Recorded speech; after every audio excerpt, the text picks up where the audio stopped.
There is a house in a city called Ekaterinburg on the eastern slope of the Ural Mountains at the very edge of Siberia, in the place where Russia begins to turn into Asia. It is a merchant's house, comfortable enough, 2 stories of pale stone behind a tall wooden fence. And on a warm night in the middle of July in the year 1918, in the small dark hours after midnight, a family living in the upper rooms of that house was gently woken and asked to dress. There were 7 of them in the family, a father, a mother, 4 young daughters, and a boy so ill that he could not always walk, and whom his father carried in his arms down the stairs. With them came their doctor and 3 servants who had refused, again and again, every chance they were given to leave and save themselves. They were told there was unrest in the town, that for their own safety they would have to be moved, and that first they must wait a little while in a room below. A photograph, perhaps, was to be taken. And so they went down into a small half-basement room, bare, with a single electric lamp, and chairs were brought at their request, 1 for the mother and 1 for the sick boy, and they sat and they waited. There was no photograph. There was no motor car waiting in the dark to carry them away to safety. We will come back to that room later, when the time is right, but not yet. For now, it is enough to know one thing about the man who had carried his son down those stairs, the father of that small and frightened family. Not so many years before, he had been the master of 1/6 of all the land on the face of the earth. His name was Nicholas, the second of that name, and he had been the emperor and autocrat of all the Russias, the last crowned ruler of a family that had sat upon the Russian throne for more than 300 years. He was not brought down by a conquering army. He was not cut down on a battlefield with a sword in his hand. He was not swallowed by some greater empire from beyond his borders. He was simply woken in the dark, in a borrowed house, at the far ragged edge of his own broken kingdom, with every door closed and no way out. And the question this whole long night is going to answer, slowly and gently, is how such a thing could ever come to pass. How does the oldest and grandest royal house in all of Europe, a family that ruled 1/6 of the world, that raised whole cities out of frozen swamps, and gathered an empire so vast the sun scarcely set upon it, how does all of that come down, in the span of a single man's lifetime, to a bare room and a single lamp? That is the story we're going to follow tonight, unhurried from the very beginning to the very end. There is nothing here you need to remember. There will be no test in the morning. If you drift off somewhere in the middle of it, among the palaces or out in the falling snow, that is exactly as it should be. Let the story carry you along like a slow, wide river, and sleep whenever you're ready to. And if you find you enjoy these long, quiet journeys into the past, you're welcome to subscribe, so another can come and find you on another night. To understand that room at the bottom of the house, to understand how the blood of the Romanovs came, at the very last, to be spilled in a cellar in Siberia, we have to go back past the boy who could not walk, back past the empire and its shining cities, back past the great Tsars and their marble palaces, 3 full centuries and more, to a frightened country with no ruler at all, and to another frightened boy who wept when they came to offer him a crown he did not want. Because a dynasty, in the end, is only ever as strong as the blood it rests upon. And this one began, much as it would one day end, with a single family, and a great weight of history that they had never asked to carry. Long before there was an empire to lose, there was a country that had almost stopped existing at all. Picture Russia at the very end of the 16th century, a vast grey country of frozen rivers and endless forest, of wooden towns and onion-domed churches, breathing wood smoke into the cold, and picture it slowly, quietly, coming apart at the seams. For centuries, it had been ruled by one long line of princes, the House of Rurik, and now that line was guttering out like a candle burning down to nothing. Ivan IV, whom later ages would call Ivan the Terrible, had ruled with a cruelty that hollowed the land from the inside, and in a fit of rage he had struck and killed his own capable son and heir with his own hands. What he left behind him were weaker sons, and then no sons at all. And when the last of that ancient blood was gone, the throne of all Russia simply stood empty, and no one living had a clear and settled right to sit upon it. What followed, the Russians would remember ever after as the time of troubles, and the name is gentle for what it was. Imagine years in which the very weather turned against the living. Between the years 1601 and 1603, the summers failed. The frosts came early and stayed late.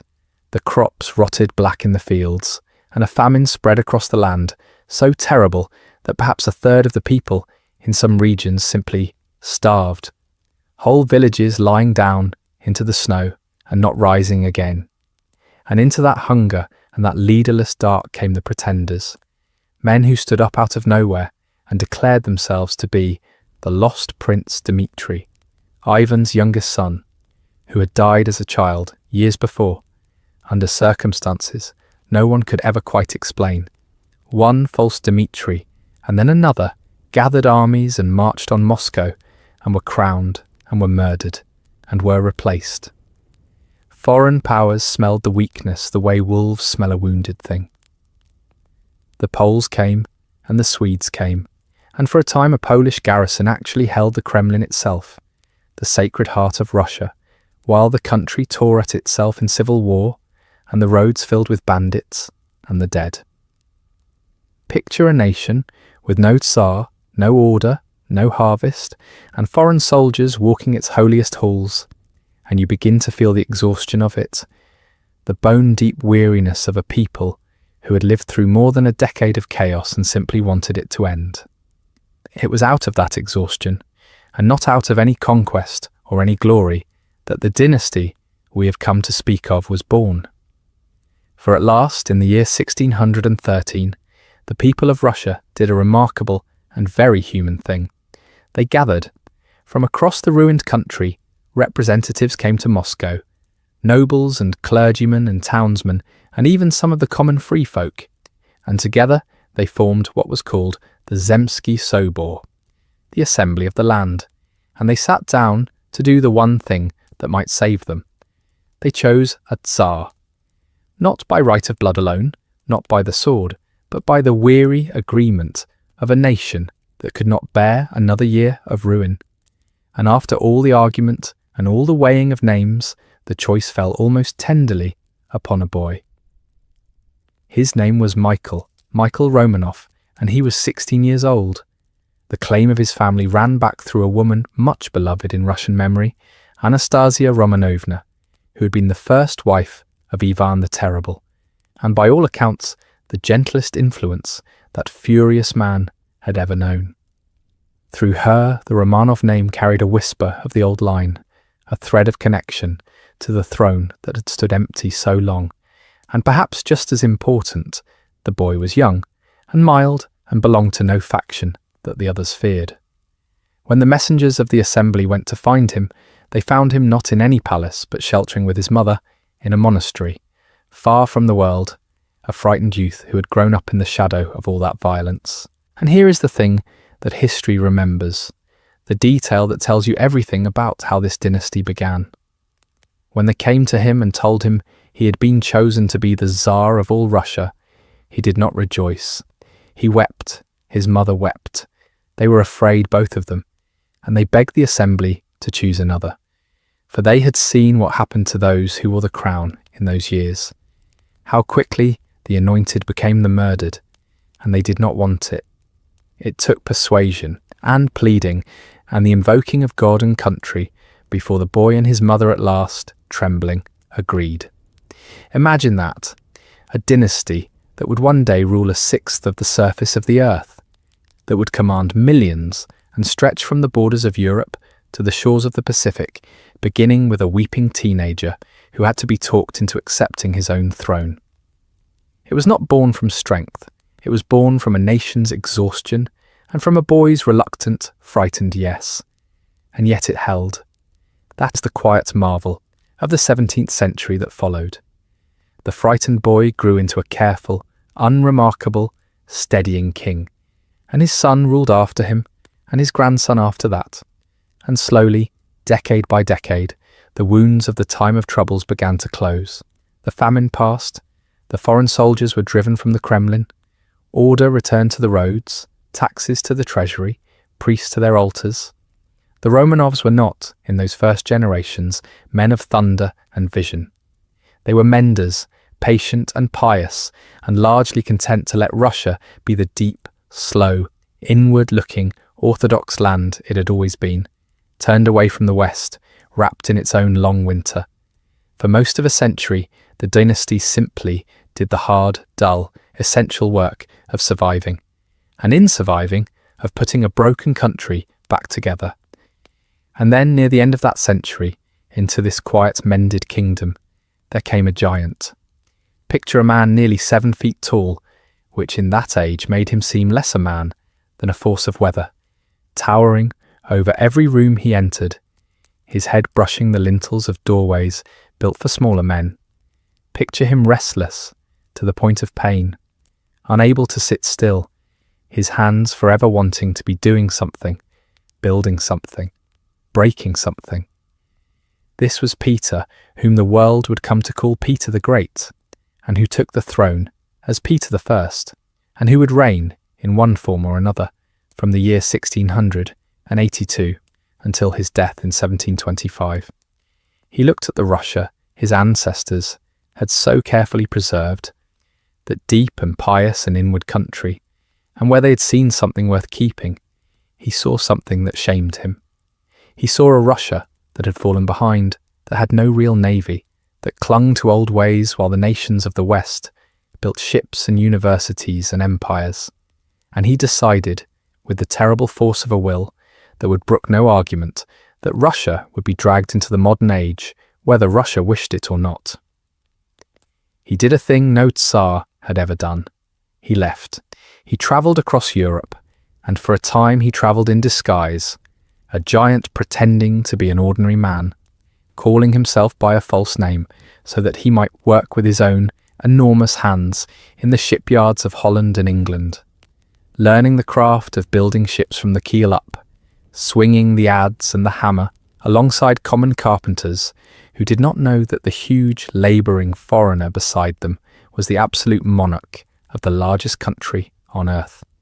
Imagine the strangeness of that, the hunger for knowledge that would send an emperor to sweat in a foreign dockyard.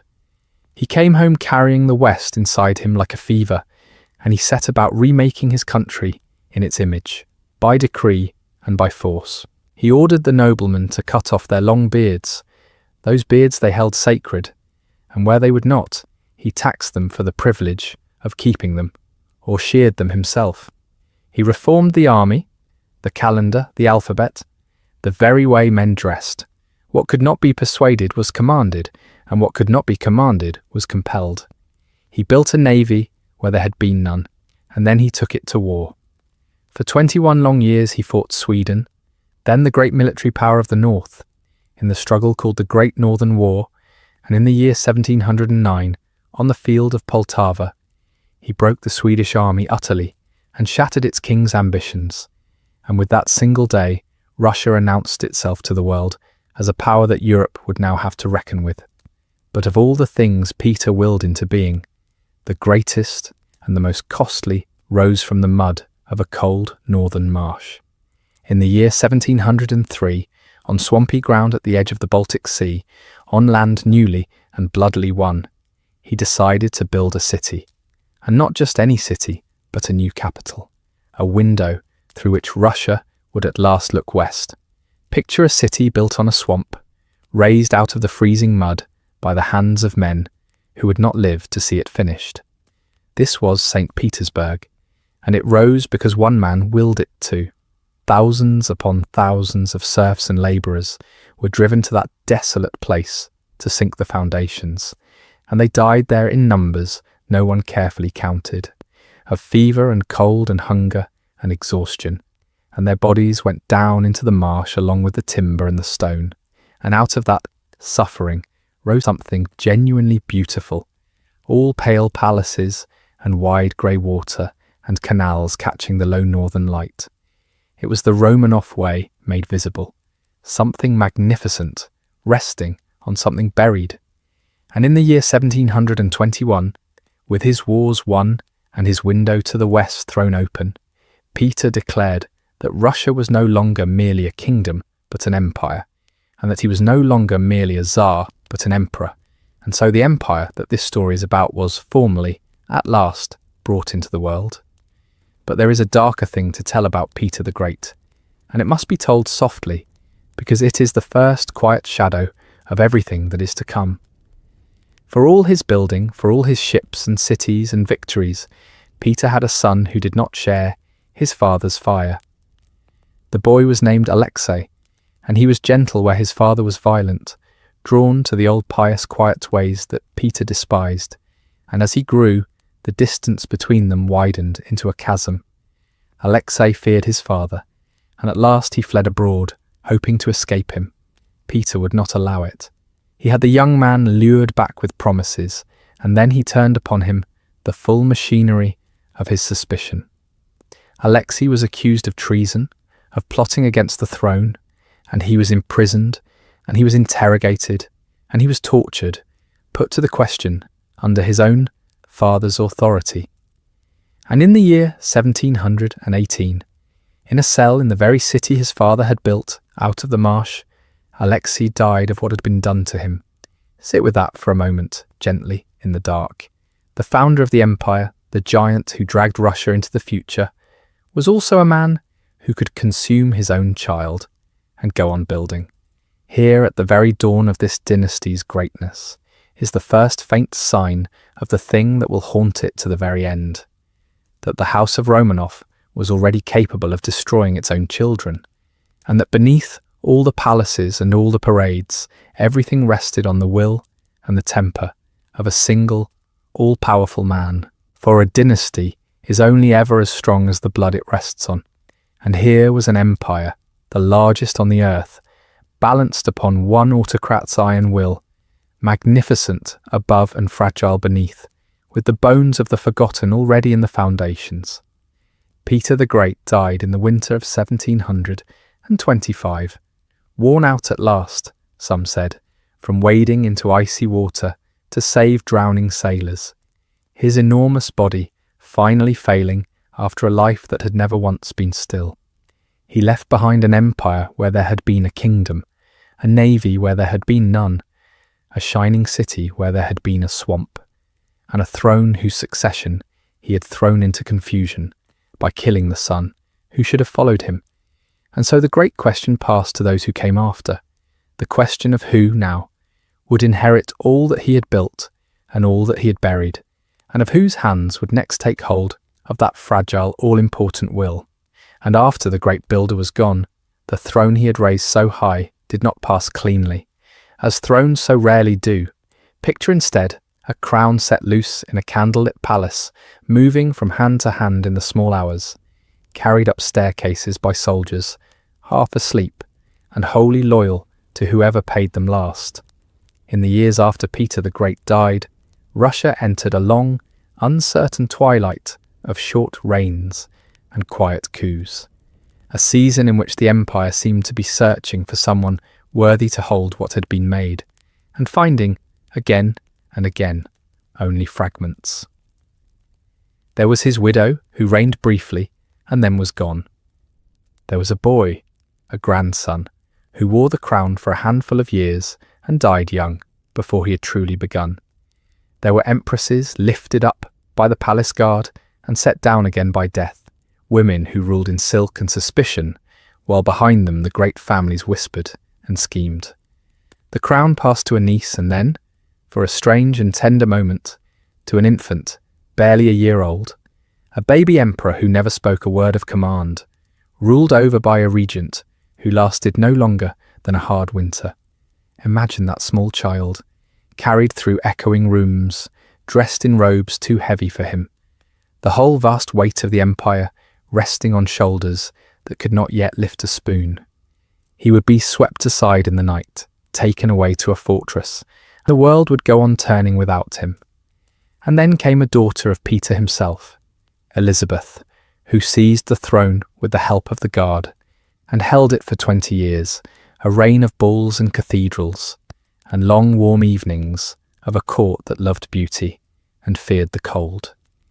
She built, and she spent, and she never married, and when she died she left the crown to a nephew she'd summoned from Germany, a young man who would rule as Peter III, and who would rule very badly indeed. Here, though, the thread turns, and it turns around a girl who had no right to any of this at all. Picture a small German princedom, one of the countless little states scattered across the old empire, like coins spilled across a table, and in it a girl named Sophie, born of the house of Anhalt-Zerbst. She was clever and watchful, and poor in the way that minor royalty is poor, rich in blood and titles and short on everything else. She was not born to be great.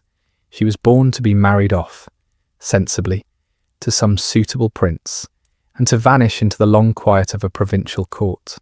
But the Empress Elizabeth, far away in Russia, needed a bride for her awkward nephew, and among the names laid before her was this one.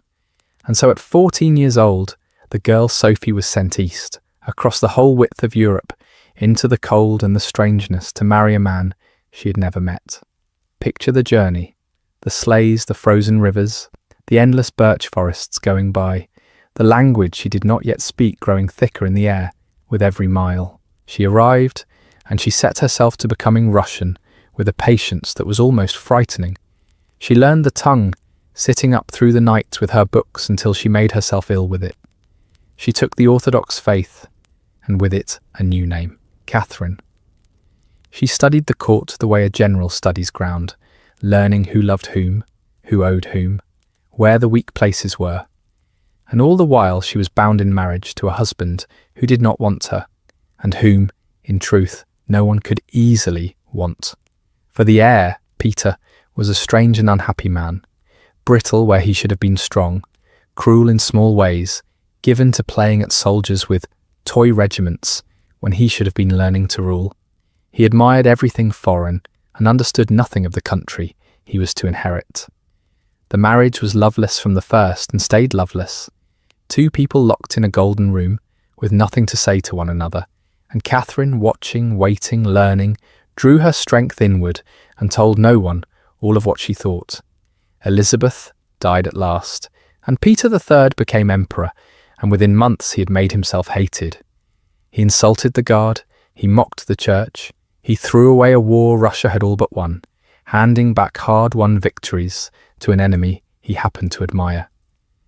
The great men of the court looked at him and saw ruin, and then they looked at his quiet German wife, who had spent 18 years learning exactly this country, and they saw something else. And so, in the summer of 1762, Catherine did the thing that would define her. With the guard behind her, with the church behind her, with the weary court willing it, she moved against her own husband. She rode out in a soldier's uniform, at the head of the regiments, and the city came over to her almost gladly. Peter, isolated, bewildered, surrendered without a fight, was made to sign away his crown, and was taken off under guard and to a quiet country house. And there, a few days later, he died. It was given out as illness, a colic, a sudden weakness. Almost no one believed it. He had been murdered, quietly, by men close to the new empress, and whether she willed it or only allowed it, the throne was hers, washed clean and terrible. Now hold this for a moment, in the dark, before we go on. The greatest ruler the dynasty would ever know, the one whose name would come to mean Russia's golden age, was not a Romanov by blood at all. She was a German girl from a minor house, with no drop of Peter the Great's blood in her veins, who had taken the crown by nerve and patience, and a single night of nerve turned to steel. The old motif returns here, softly. A dynasty is only ever as strong as the blood it rests on, and already, at its very height, the Romanov blood was becoming something of a legal fiction, a name kept alive and refreshed by German brides carried east to marry Russian heirs. It is a thread worth remembering, this quiet dilution, behind the imperial gold, because it will return, generations later, at the very end, and it will matter more than anyone could have dreamed. But that is far ahead. For now, picture the Golden Age itself, unfolding across 34 years, from that summer of the coup until the last winter of the century. For Catherine II did not merely take the throne. She filled it in a way that dazzled all of Europe. She had read the philosophers of the age in the long, lonely years of her marriage, and now she wrote to them as an equal. She kept up a warm correspondence with Voltaire himself, the sharpest wit of the century, and he sang her praises to all of France. She wrote to the other great minds of the Enlightenment and styled herself a philosopher upon the throne, an empress who would rule by reason and law. She drew artists and architects and scholars to her court and made St. Petersburg not merely a capital, but a wonder, a city of pale palaces along the wide grey water, all long facades and gilded domes reflected in the canals. Picture the Hermitage rising beside the river, room upon room of it, and Catherine filling those rooms with the finest art that money and ambition could gather from every corner of Europe, buying whole collections at a stroke, canvases by the old masters carried across the sea to hang in the northern light. She built theatres and academies, she founded schools, she drew up grand plans for laws and for learning, and she gathered around her a court that spoke French and read philosophy and believed, or wished to believe, that it stood at the very forefront of the age. And beyond the court, the empire itself was swelling to a size it had never known. Under Catherine, the borders pushed outward, year upon year. To the south, her armies broke the power of the Ottomans in war after war, and Russia came down at last to the warm shores of the Black Sea, ground it had reached toward for centuries. In 1783, she took the Crimea. The whole peninsula folded into the empire, its harbours turned into naval bases from which Russian ships could ride those southern waters.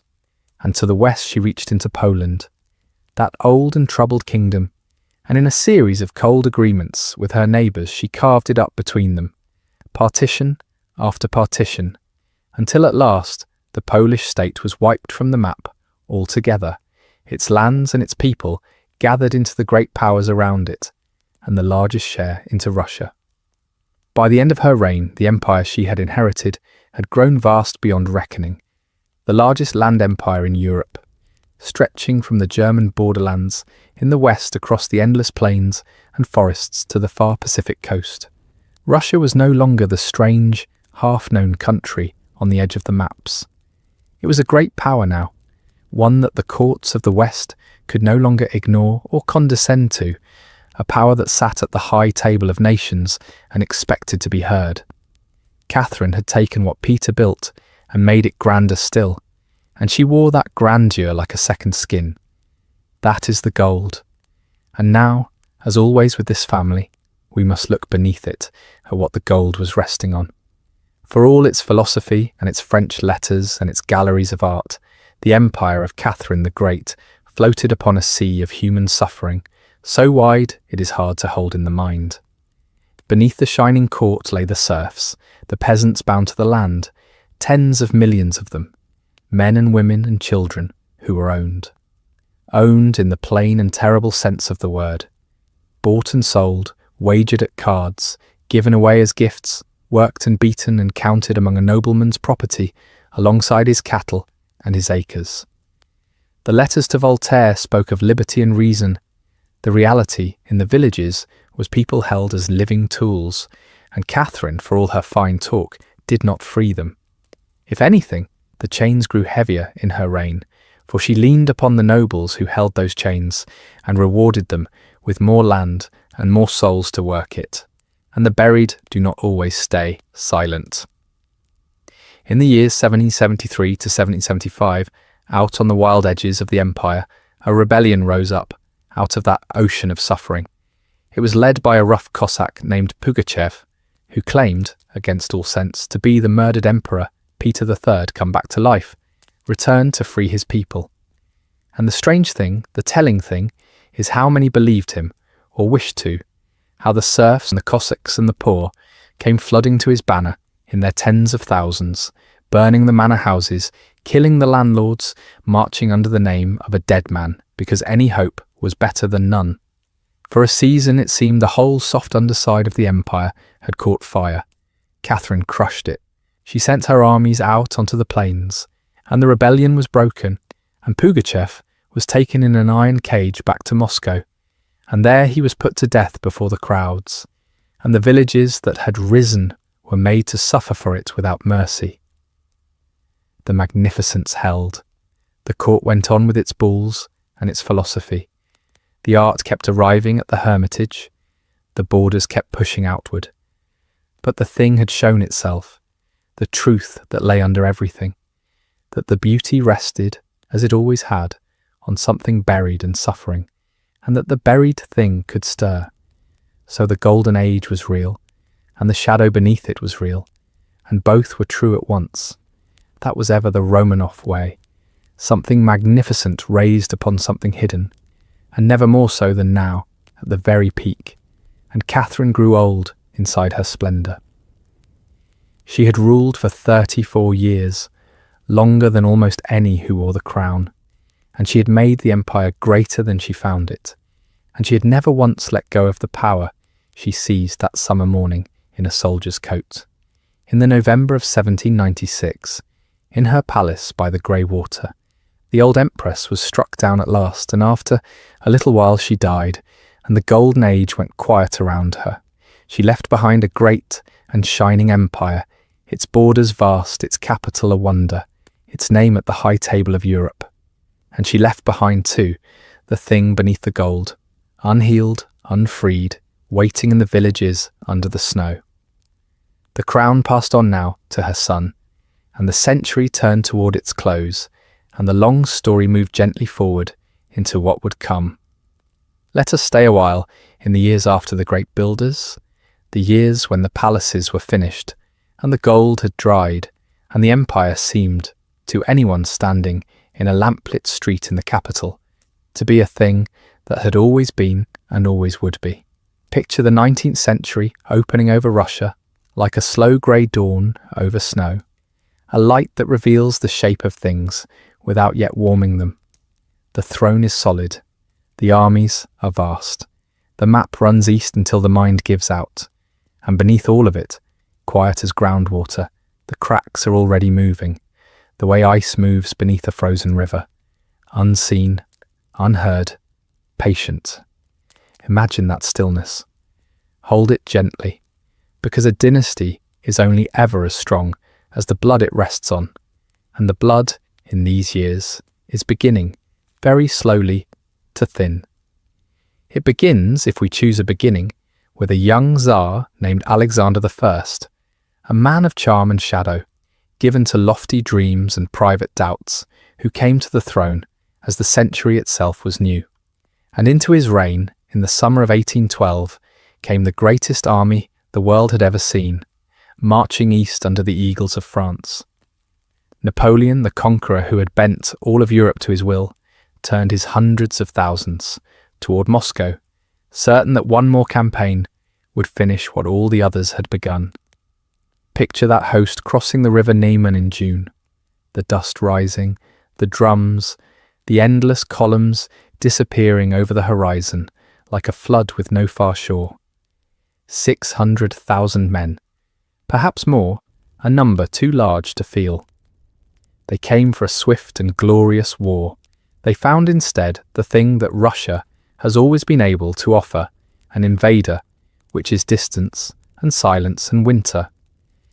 The Russians did not give him the great battle he wanted, not at first.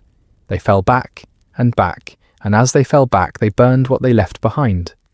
The fields, the barns, the grain, so that the Grande Armée marched deeper into an emptiness that fed no one. At a village called Borodino, they turned at last and fought, and it was a slaughter that stained a single day red and settled nothing. And still the Russians drew back, and Napoleon walked at last into Moscow in September, into the old sacred heart of the country, expecting envoys, expecting keys, expecting surrender. He found a city nearly empty, and then in the night, the city began to burn. Whether by accident or by the deliberate hand of its own people, Moscow gave itself to the fire rather than to the conqueror, and Napoleon stood in the Kremlin and watched the sky go orange, master of a capital of ashes, ruler of nothing at all. Then came the retreat, and the retreat is one of the great dark passages of human memory. Too late he turned his army around and began the long march back across the ruined land, and the winter came down on them, that Russian winter that does not argue and does not relent. Picture the road westward, strewn with the wreckage of an empire's ambition, the men freezing where they fell, the horses gone, the guns abandoned in the snow, the Cossacks harrying the edges of the column like wolves at the flank of a dying beast. The vast army that had crossed the river in summer recrossed it in December as a broken remnant, tens of thousands where there had been hundreds of thousands. The Grande Armée was destroyed, not so much beaten as swallowed, and Russia, who had swallowed it, rose from that winter transformed in the eyes of the world. For the armies of the Tsar did not stop at their own border.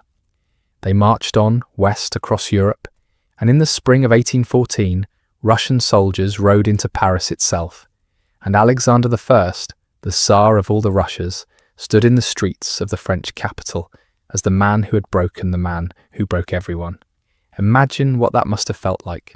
To a nation, to a throne.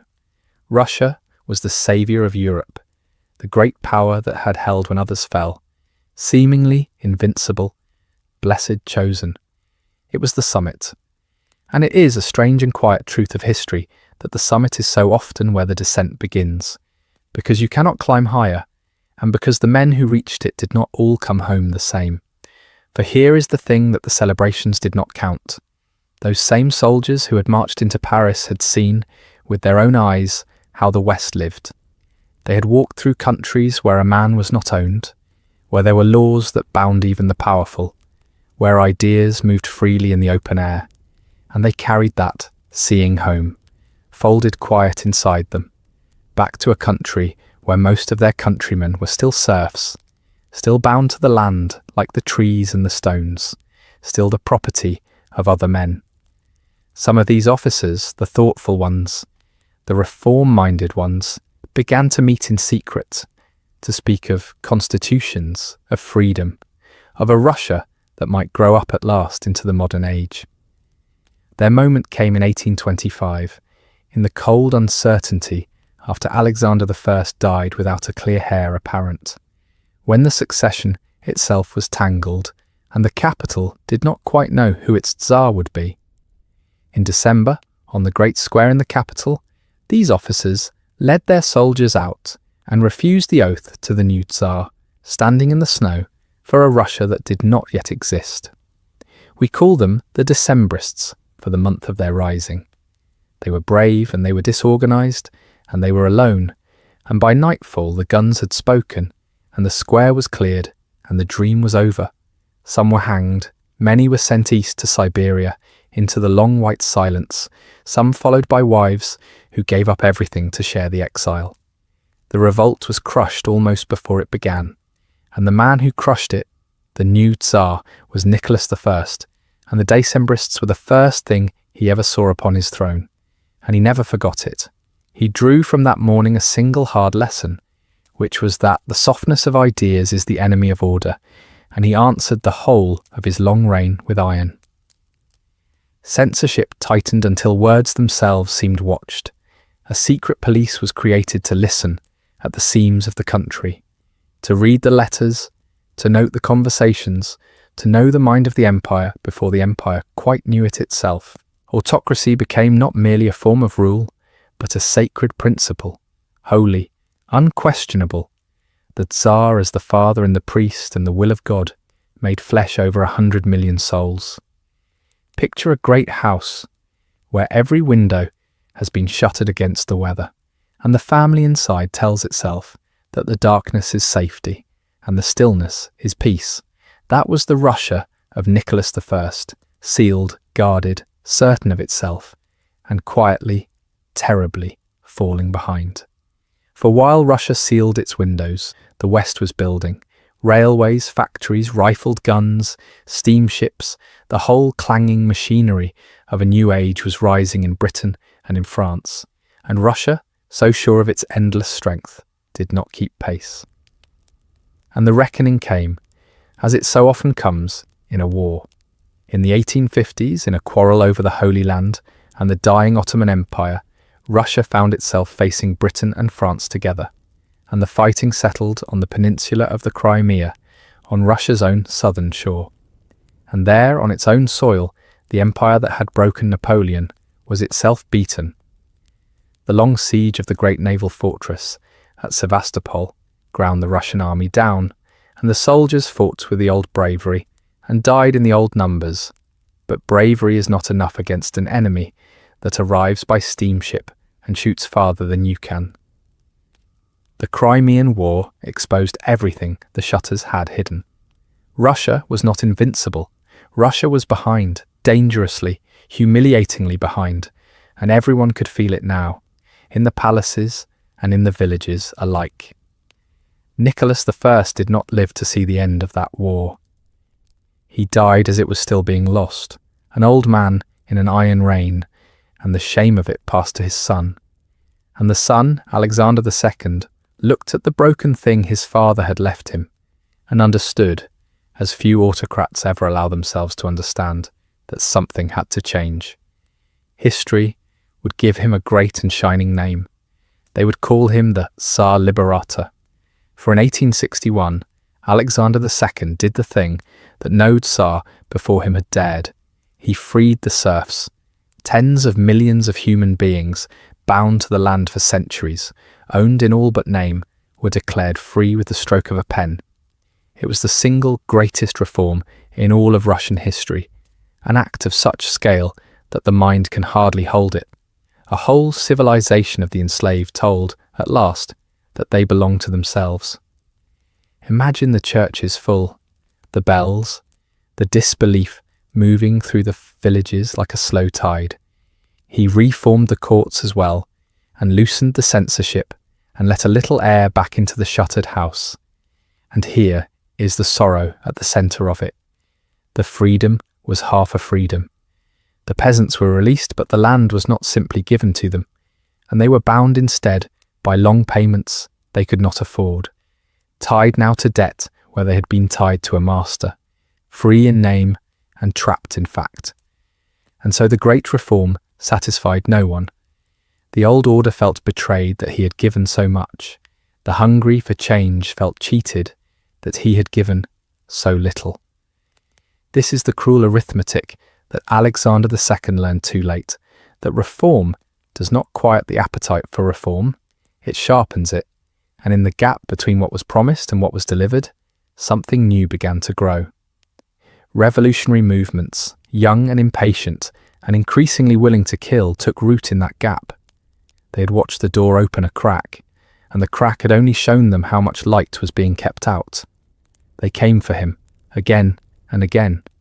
A shot in a garden, a mine beneath a railway, an explosion inside the Winter Palace itself, in his own home, that killed and maimed and left him untouched by a hair. He lived through attempt after attempt. This man, who had freed more people than any ruler of his age, hunted through his own capital by the children of the freedom he had begun. And on a cold day in March of 1881, on a street in the capital beside a canal, it found him.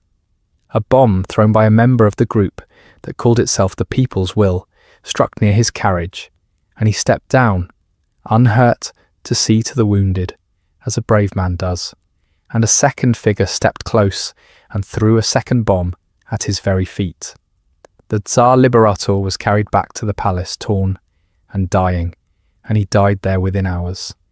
Picture the terrible symmetry of it, the man who tried, more than any of them, to let the future in, torn apart in the open street by the very future he had opened the door to. His son saw it all. His son saw his father brought home broken, and drew from that day the exact opposite lesson to the one his father had lived by.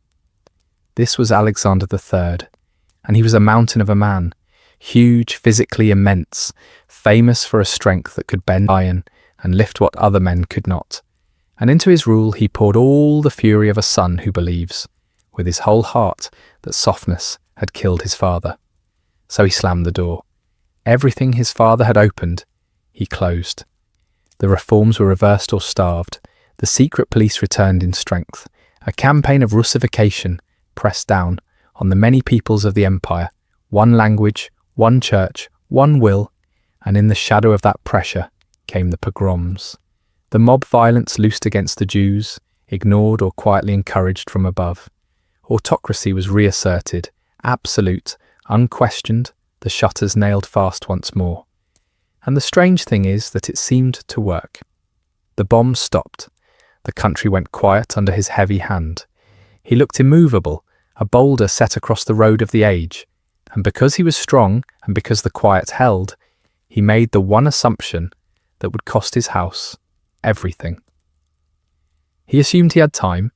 He was a young man still, powerful, healthy, certain that decades of rule stretched before him, decades in which all things could be arranged in their proper season. And so he did not trouble himself to prepare his heir. His eldest son was a gentle, quiet, slight young man, courteous and shy, with none of his father's bulk or fury, a boy who seemed to shrink a little in the great man's shadow. There would be time enough, the father thought, to teach him how an empire is held, how a will is imposed, how a throne is kept from the storm. Plenty of time. Picture the two of them, the mountain and the reed, the father sure of his decades, the son standing quiet at the edge of a stage he did not yet know he would be made to fill. Each generation had met the modern age its own way, with iron or with half a freedom, and every answer, every single one, had pressed the gathering weight down harder underneath.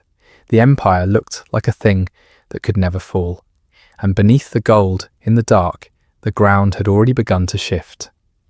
Now let your thoughts settle on a single man, and on the strange, heavy truth that the most powerful person in the world can be, in his own heart, the least willing to be there.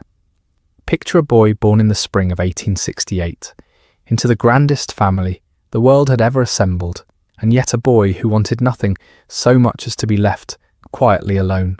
His name was Nicholas, and one day he would be Nicholas II, emperor and autocrat of all the Russias. But as a child, and later as a young man, he gave no sign at all of wanting such a thing, and every sign of dreading it. He was gentle and shy and private. He had soft eyes and unfailingly courteous manners, and a way of listening that made whoever spoke to him feel, for a moment, that they were the only person in the room. These are lovely qualities in a friend, in a husband, in a quiet country gentleman. They are not, history would learn, the qualities that hold an empire together when it begins to shake. Imagine what he loved, and you will understand him almost completely. He loved the outdoors, the long walks in the crisp air, the hunting, the rowing on still water. He loved order and routine, the small satisfactions of a well-kept day. Above all, he loved his family, the warm enclosed circle of it, the ordinary happiness of a fire and a book, and the people he cared for near at hand. He kept a diary for nearly his whole life, and if you were to open it looking for the thunder of great decisions, for the weight of a man wrestling with the fate of millions, you would come away puzzled, and a little tender, and a little afraid. For in that diary he dwells, day after day, on the weather. On whether the morning was fine or grey, on the walk he took, the birds he saw, the number of crows he shot, the tea he drank. The affairs of a sixth of the earth's surface pass through his hands, and in his own private pages they leave less of a mark than a pleasant afternoon. This was not stupidity. He was an intelligent, well-read man. It was something quieter and sadder than that. It was a soul built for a smaller and gentler life than the one he had been born into, and he was born into the shadow of a mountain. His father was Alexander III, and to stand beside that man was to stand beside a force of nature. Alexander III was enormous, physically overwhelming, famous for bending iron pokers with his bare hands and, so the stories went, for holding the roof of a collapsing railway carriage upon his own shoulders while his family crawled to safety. He ruled the same way he stood, immovable, certain, filling every room he entered so completely that there seemed no space left in it for anyone else. And in the presence of such a father, the gentle son grew smaller still. Alexander III loved his boy in his rough way, but he could not imagine that he would need him soon. He was only in his 40s. He believed he had decades yet, a long reign stretching out ahead of him like an open road. And so there was no hurry, no urgency, no reason to sit the young man down and teach him the grinding, intricate, unglamorous business of actually ruling. Nicholas was kept at the edges of power, present at the ceremonies, absent from the substance. He attended, he observed, he waited. He was never truly trained. The lesson was always going to come later, and later, everyone assumed, would be a long way off. But listen, for here is where the ground gives way. In the autumn of 1894, the indestructible man began, impossibly, to fail. The giant sickened.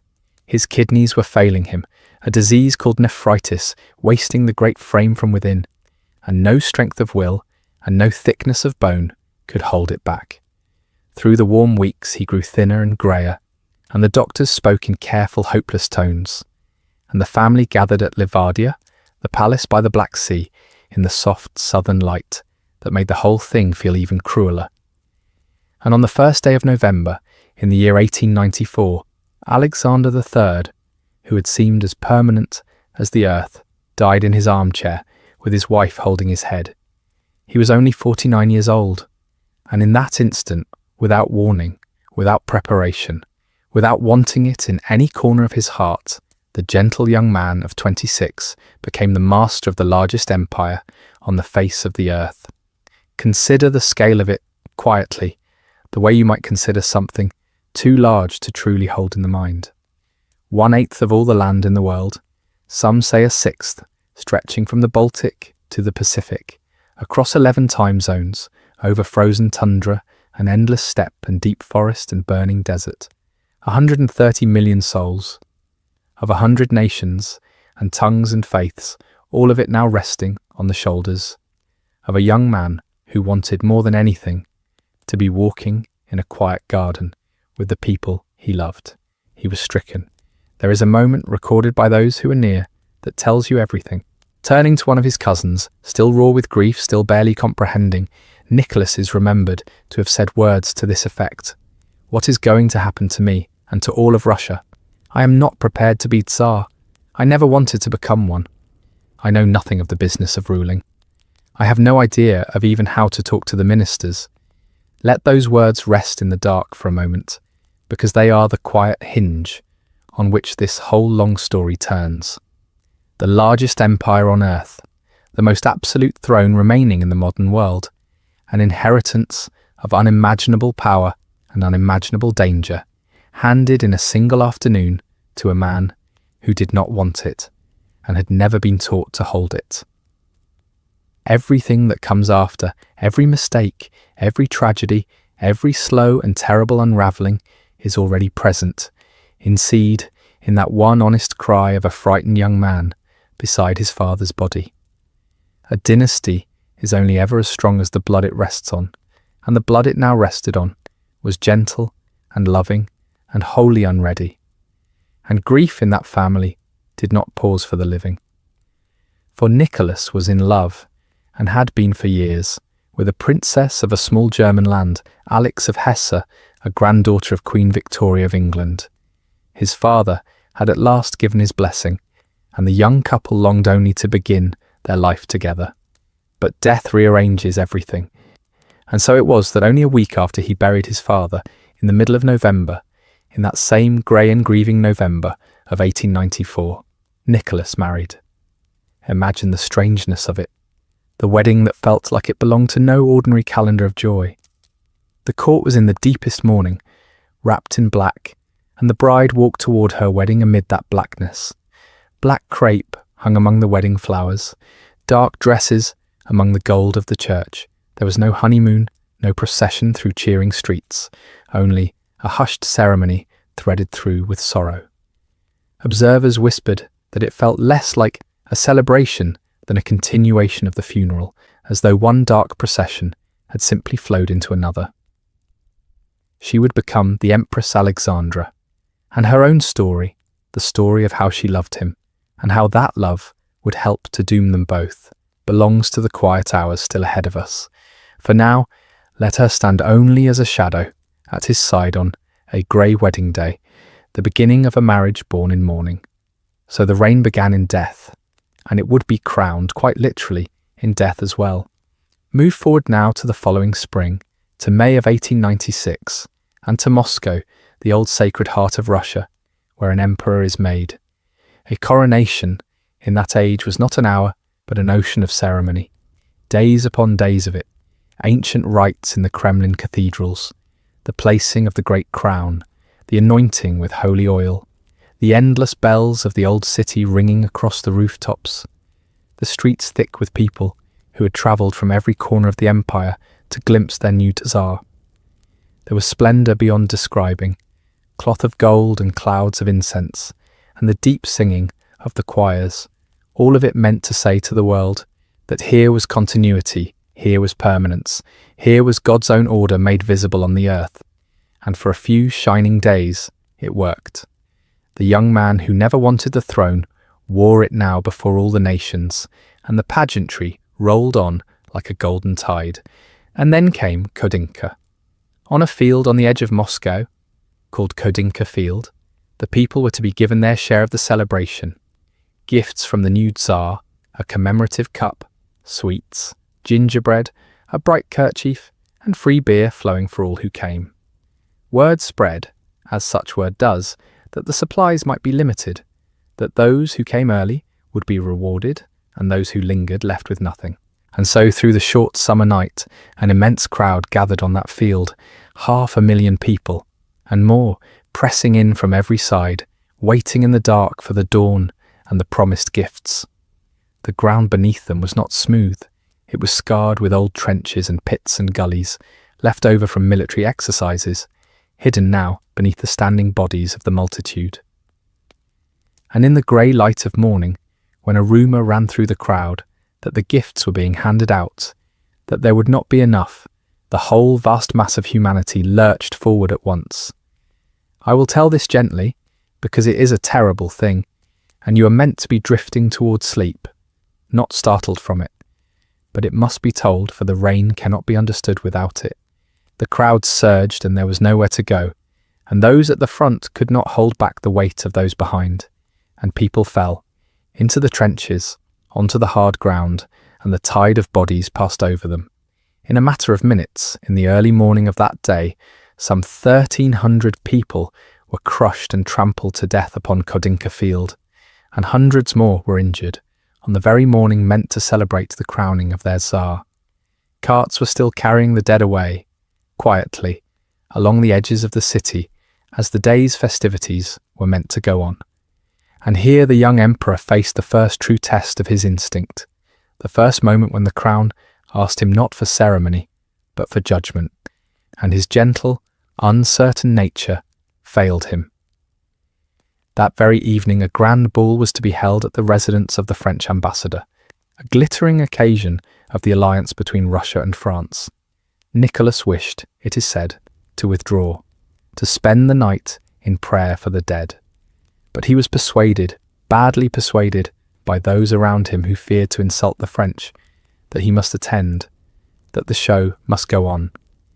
And so, on the same day that 1,300 of his people had died reaching for his coronation gifts, the new Tsar appeared at the ball under the bright chandeliers, among the music and the dancing and the champagne. He was seen to be pale and grieved, and he gave money quietly to the families of the dead. But the people did not see his private sorrow.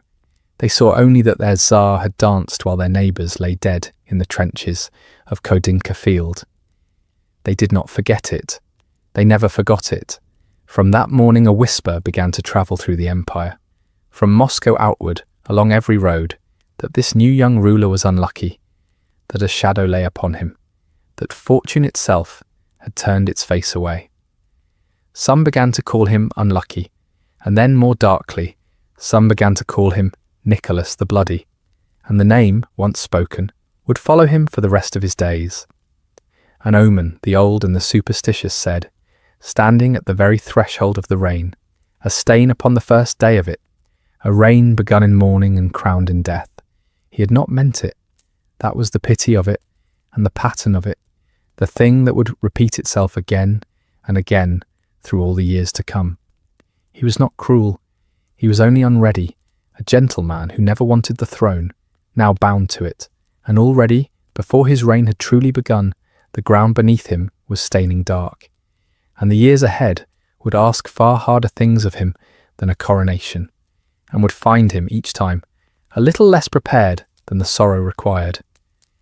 Now let your thoughts drift a little further west, away from the cold rivers and the gilded palaces of Russia, to a smaller and quieter place, a modest German duchy called Hesse, where a girl was growing up in the soft light of provincial courts that no one outside of Europe's royal circles would ever think to name.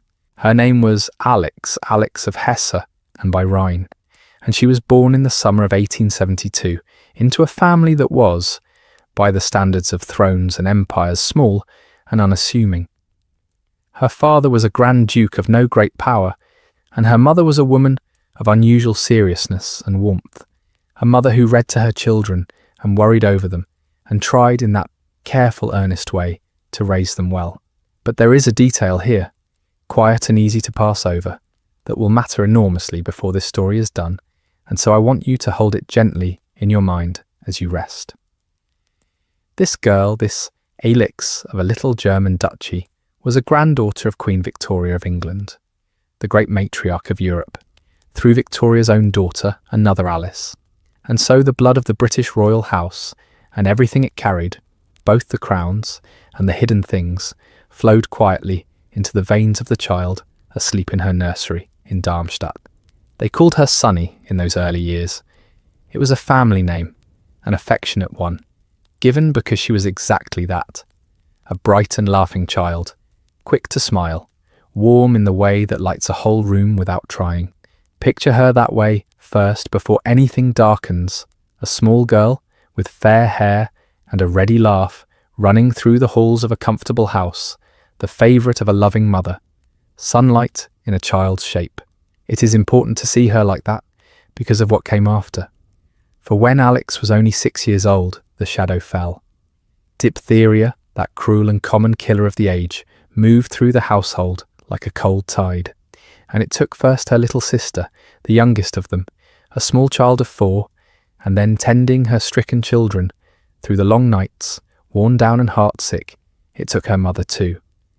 In a matter of weeks, the warm centre of that family was simply gone, mother and sister both, carried out and buried, and the bright girl, who had been called Sunny, was left in a house that had lost its light. And something in her changed, quietly and permanently, the way a season changes. The laughter grew rarer.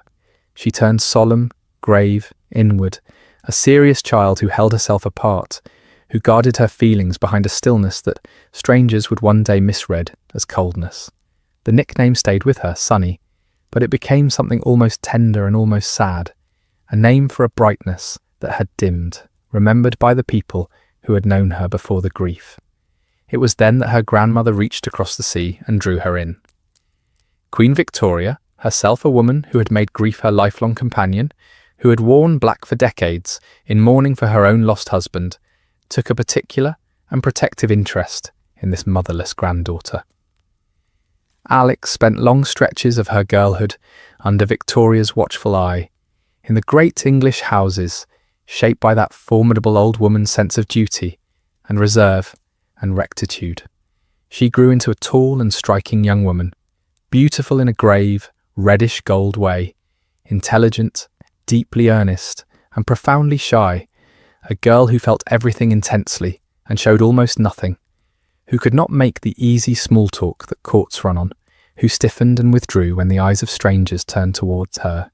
And it was as this young woman, this grave and lovely and guarded princess, that she met the young man who would become the centre of her entire life. Nicholas, the heir to all the Russias, was still a Tsarevich then, gentle and shy in his own right, and something passed between them, quiet, immediate, and complete. They were young, and they fell in love the way the young sometimes do, wholly, without calculation, without any of the strategy that royal marriages were supposed to be made of. He wrote in his diary of his dream to marry her, held it close, year after year, and that was precisely the problem, for a match like this was not, in the cold arithmetic of empires, a good one. His parents resisted.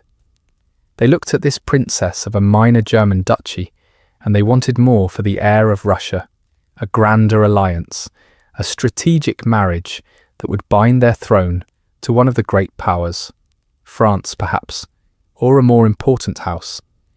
A shy girl from Hesse, however beloved of Queen Victoria, was not the empress they had imagined, and there was a deeper obstacle still, one that lived inside Alex's own conscience.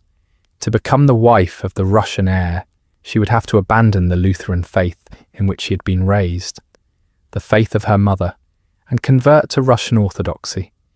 For a woman of shallow belief, this would have been a formality, a signature, a small price. But Alex was not a woman of shallow belief. Her faith was the bedrock of her, sincere and searching and absolute, and the demand that she renounce it tormented her. For a long time, a painfully long time, she refused. She wept over it, prayed over it, turned it over and over, unable to reconcile her love for Nicholas with what felt to her like a betrayal of her own soul.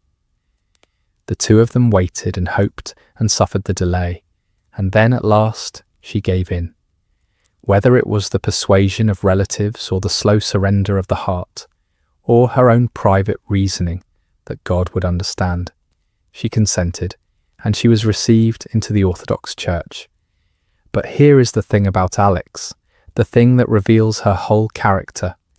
Having once crossed that threshold that had cost her so much anguish, she did not enter orthodoxy halfway.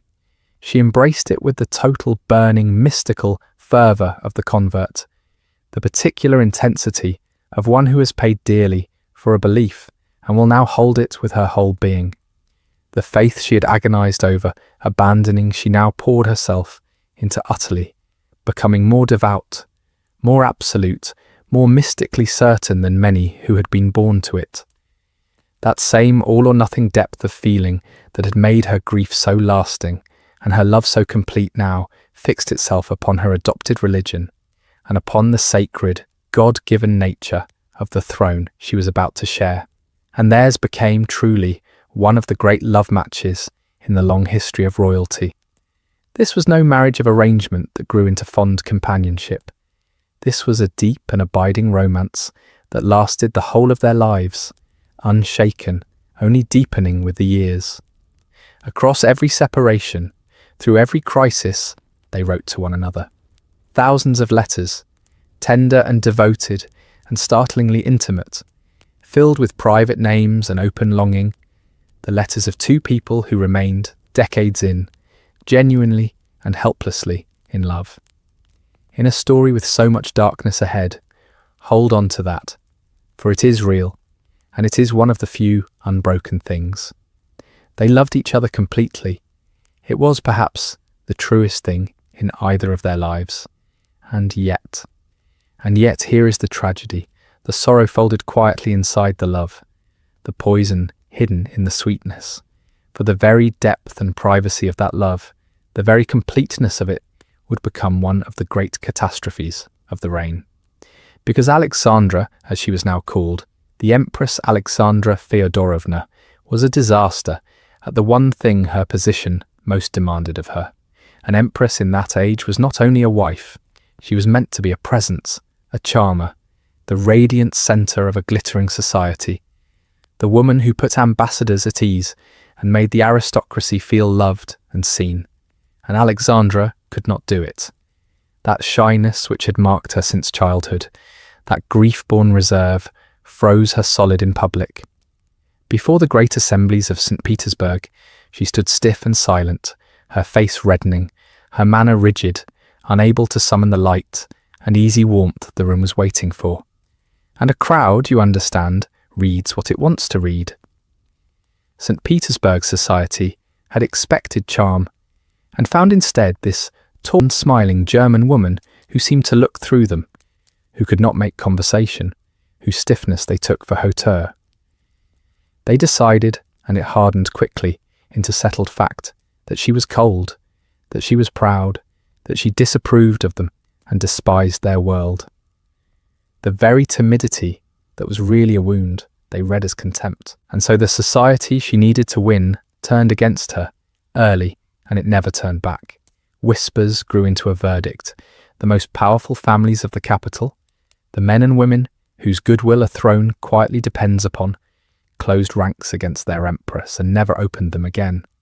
Nor did she find shelter within the family itself.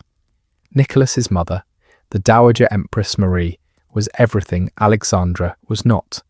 Worldly, gracious, charming, immensely popular, a woman who had reigned over society with easy brilliance for decades. And between these two women, the radiant mother and the frozen young wife, there was never any warmth, only a cool and lasting distance, a quiet rivalry over the gentle man they both loved, over precedence, over the jewels of the crown, over the shape of the family's life.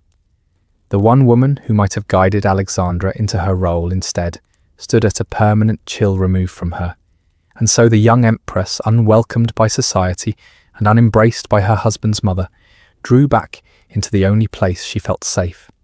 She retreated. That is the word for it, and it describes the whole tragic arc of her life at court.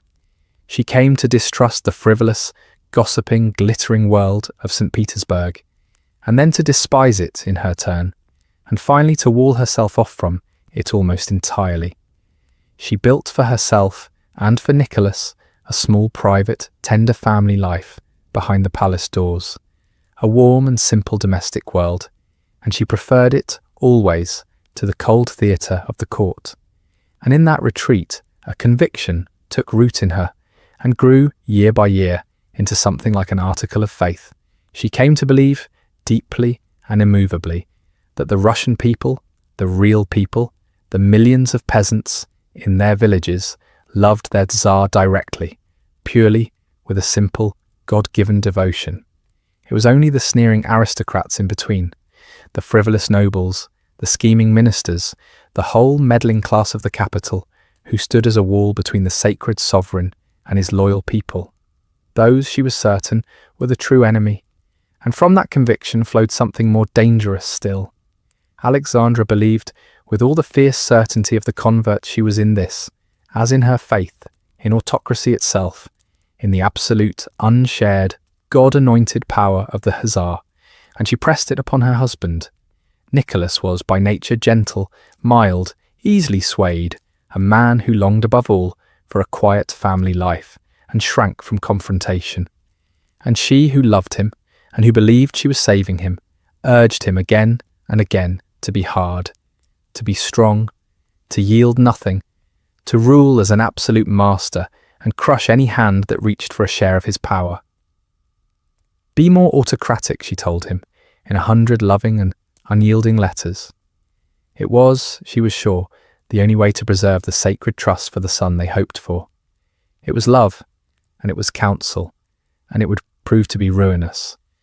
For remember what she carried in her blood, drawn down from Victoria through her mother Alice, passed silently through the grandchildren of that old English queen, moving from house to house across Europe unseen. There was a shadow in it, a flaw what the frightened whispers of the age would come to call the royal disease, an inheritance that struck without warning through the female line and asked no permission. Alexandra bore it in her, unknowing as she had borne everything else, and she did not yet understand what it was, or what it would one day cost her, and cost the throne, and cost them all. A dynasty is only ever as strong as the blood it rests on, and into the blood of the Romanovs, along with the great love and the fierce faith, she had brought a hidden thing that no autocracy, however absolute, could command. So picture them now, this devoted, doomed couple, drawing ever closer to one another and ever further from the country they were bound to rule. The love that sustained them in private was the very thing that sealed them off, that turned the palace into a refuge, and then into a fortress, and then slowly into a kind of beautiful prison. The more the world outside turned cold, the deeper they retreated into one another, and the deeper they retreated, the colder and more suspicious that world grew, until the two of them stood almost entirely alone, wrapped in their love and their faith and their certainty, at the head of an empire they were coming to know less and less. And it was into that closed and tender and dangerously isolated world that their children would soon be born. And so, into that quiet, guarded world, the children began to arrive, one after another, like the slow turning of seasons. First came Olga in the autumn of 1895, a bright and serious little girl, with her mother's colouring and her father's soft eyes, and the whole of Russia held its breath, and then gently let it go, because a daughter, however loved, was not yet the thing the empire was waiting for. 2 years later, in the summer of 1897, came Tatiana, tall even as a child, elegant, watchful, the one who would grow into the quiet organiser of her sisters, the one they would tease and lean upon in equal measure. Then Maria, in the summer of 1899, wide-eyed and warm and generous, the kind of child who wanted to be liked, and usually was. And at last, in the summer of 1901, the fourth of them, Anastasia, the smallest and the liveliest, quick-tongued, mischievous, forever climbing where she was not meant to climb, the family clown who could make her grave father laugh out loud in the middle of a heavy day. 4 daughters then, born across 6 years, 4 grand duchesses of the greatest empire on earth, and in time they would come to be known not by 4 separate names, but by one, a single word made of their initials strung together: Olga, Tatiana, Maria, Anastasia, O-T-M-A, Otiama, and they signed their letters that way, and thought of themselves that way. 4 girls braided into one being. Picture them together, if you can, in a nursery, high above the snow, 4 heads bent over the same book, 4 voices rising in the same games, a little country of sisters with its own laws and its own language, so close that when one was ill, the others hovered at the door, so bound to one another that the boundary between them seemed, at times, almost to dissolve. You might imagine that the daughters of the richest family in the world grew up wrapped in silk and gold, spoiled by an army of servants, waited on for every small want, and you would be wrong. For all the diamonds locked away in the vaults, for all the palaces and the yachts and the private trains, these 4 girls were raised with a plainness that would have surprised the poorest merchant's wife. They slept on hard camp beds, narrow and unpadded, with no pillow at all in the younger years. They rose in the cold and took cold baths in the morning, a tradition passed down and kept without exception. They wore hand-me-downs, the younger sisters growing into the dresses the elder ones had outgrown. They were made to tidy their own rooms, to mind their manners, to be useful, to be modest, to say their prayers and mean them. Their mother, who had grown up herself in a quieter, smaller German court, distrusted luxury the way some people distrust strong drink. She believed it softened the soul, and she was determined that her children would not be soft, and so the wealthiest children on the face of the earth learned to darn and to sew, to keep their voices low and their wants smaller still, to find their joy not in things but in one another, and in the 2 people at the centre of everything, their mother and their father, whom they loved with a devotion that was almost unnerving in its completeness. It was in so many ways a happy childhood. Long summers by the sea, the salt wind coming off the Gulf, the family gathered on the deck of the imperial yacht with the ordinary pleasures of any family, the games, the letters, the shared jokes, the small rituals that knit the days together. A father who, whatever his failures on the vast stage of the empire, was tender and unhurried and endlessly patient in the nursery.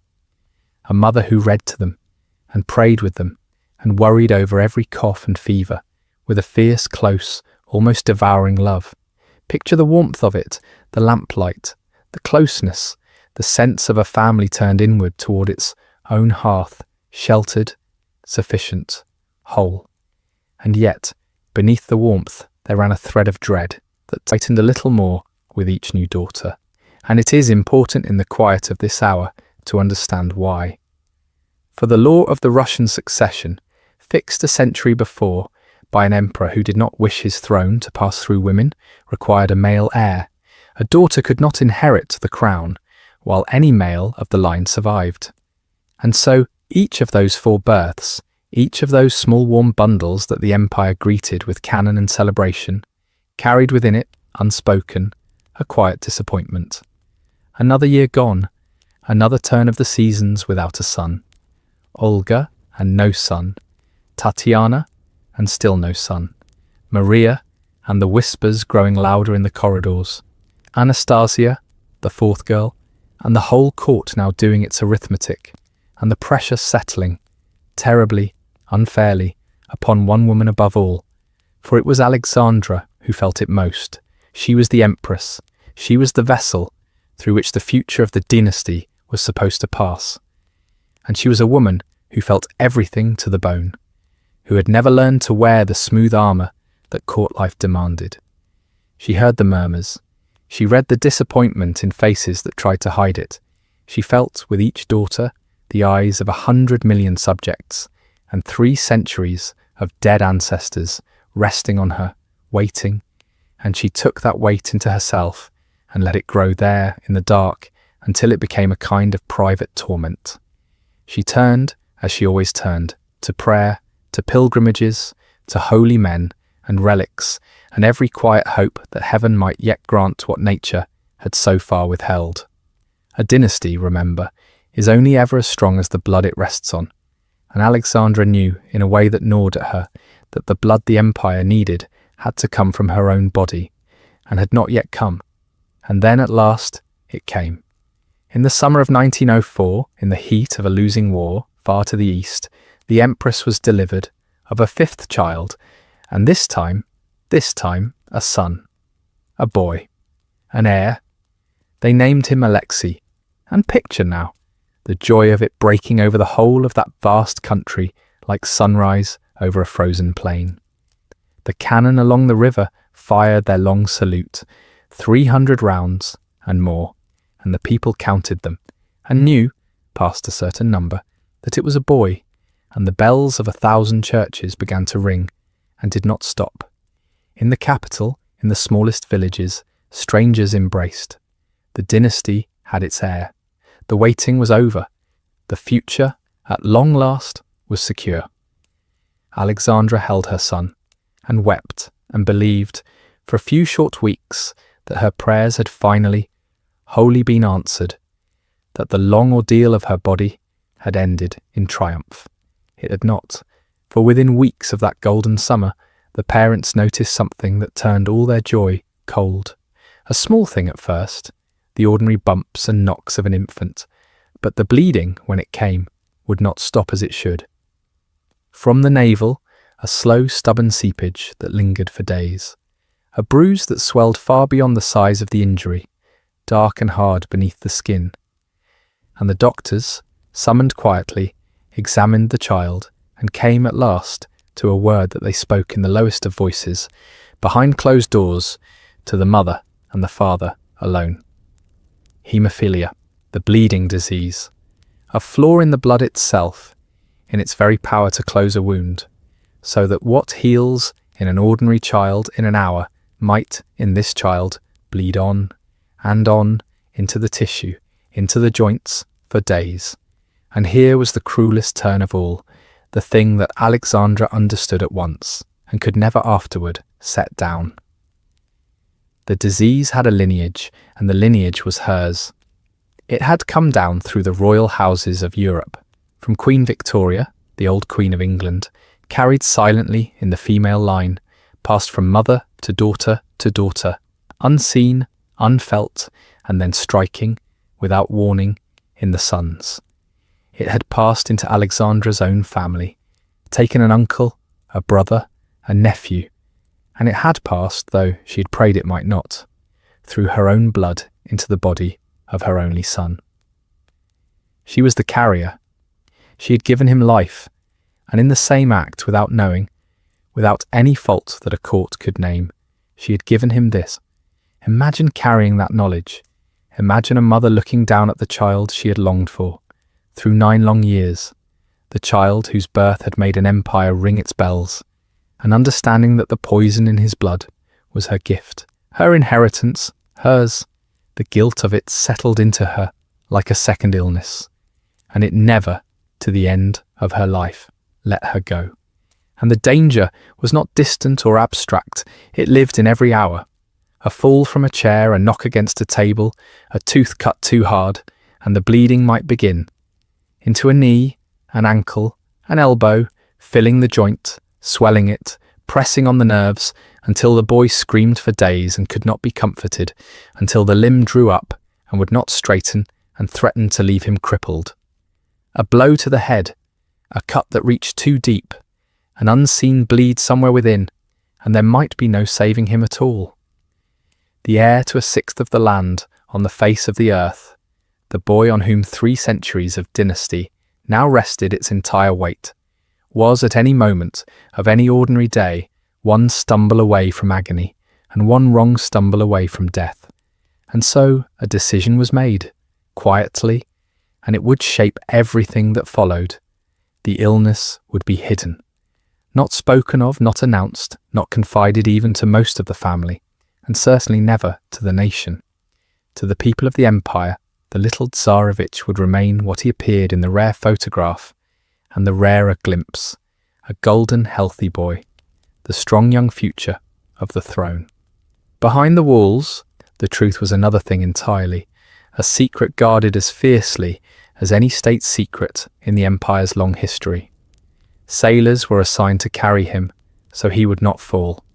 His play was watched every waking moment, and the family, already inward turned, drew the walls in tighter still, retreating deeper into the seclusion of Tsarskoe Selo, that quiet enclosed world of parks and palaces outside the capital, shutting the doors against the court, against the ministers, against the curious and the unkind, until the emperor and empress of all the Russias lived less like the rulers of a vast realm than like the anxious parents of a sick child, which, in the end, is what they had become. Consider what that seclusion cost and would go on costing. A ruler is meant to be seen, to move among his ministers and his people, to be known. But a family with a secret at its heart cannot afford to be known too well. And so the distance grew between the throne and the court, between the palace and the country, a widening silence that others would fill with rumour and resentment, none of them guessing at the true reason, none of them permitted to know that the whole strange retreat turned on the blood of one small boy. For that was the shape of it now, and here, in the still centre of this long story, is the thing to hold. The largest empire the world had ever seen, stretching across 1/6 of all the dry land on earth, from the pine forests of the west to the ice-bound shores of the far Pacific, an empire of 130 million souls, of grain and gold and armies beyond counting, and its entire future, every crown and every consequence still to come, now rested, quite literally, on a single fragile question no minister could answer and no army could defend against: whether the blood of one small sick beloved boy would clot. A dynasty is only ever as strong as the blood it rests on, and never in all of history had that truth been made so painfully, so literally plain. Not the blood of the line in some grand abstract sense, not the blood of conquest or of kings, but this blood, thin and unwilling, moving through the veins of a child asleep in a guarded nursery. And his mother knew it every hour of every day.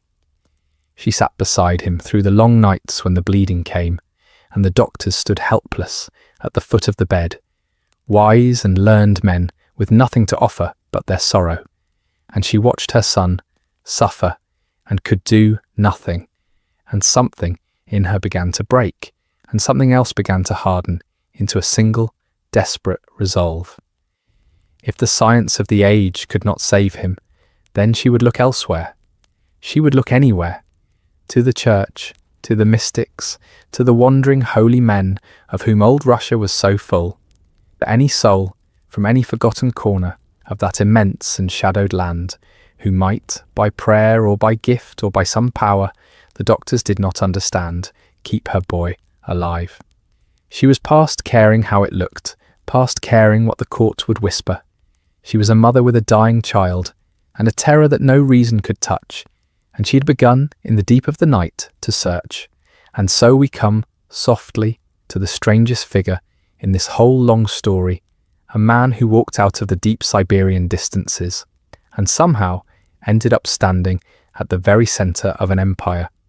Picture first the place he came from, a village called Pokrovskoye, out in the province of Tobolsk, where the great flat land runs on and on, beneath an enormous sky, where the winters are long and white, and the summers brief, where the roads are mud, and the church bell is one of the few certainties in a hard life. Out of that world came Grigory Yefimovich Rasputin, a peasant, born to peasants, a man who could barely read, who had known drink and rough living, and the wandering restlessness that sometimes takes hold of a soul and will not let it settle. At some point in his young manhood, something changed in him, or he decided that it had, and he took up the life of a wanderer of a particular Russian kind, a pilgrim on foot, moving from monastery to monastery, from shrine to shrine, sleeping where he could, praying, fasting, gathering about himself the reputation of a holy man.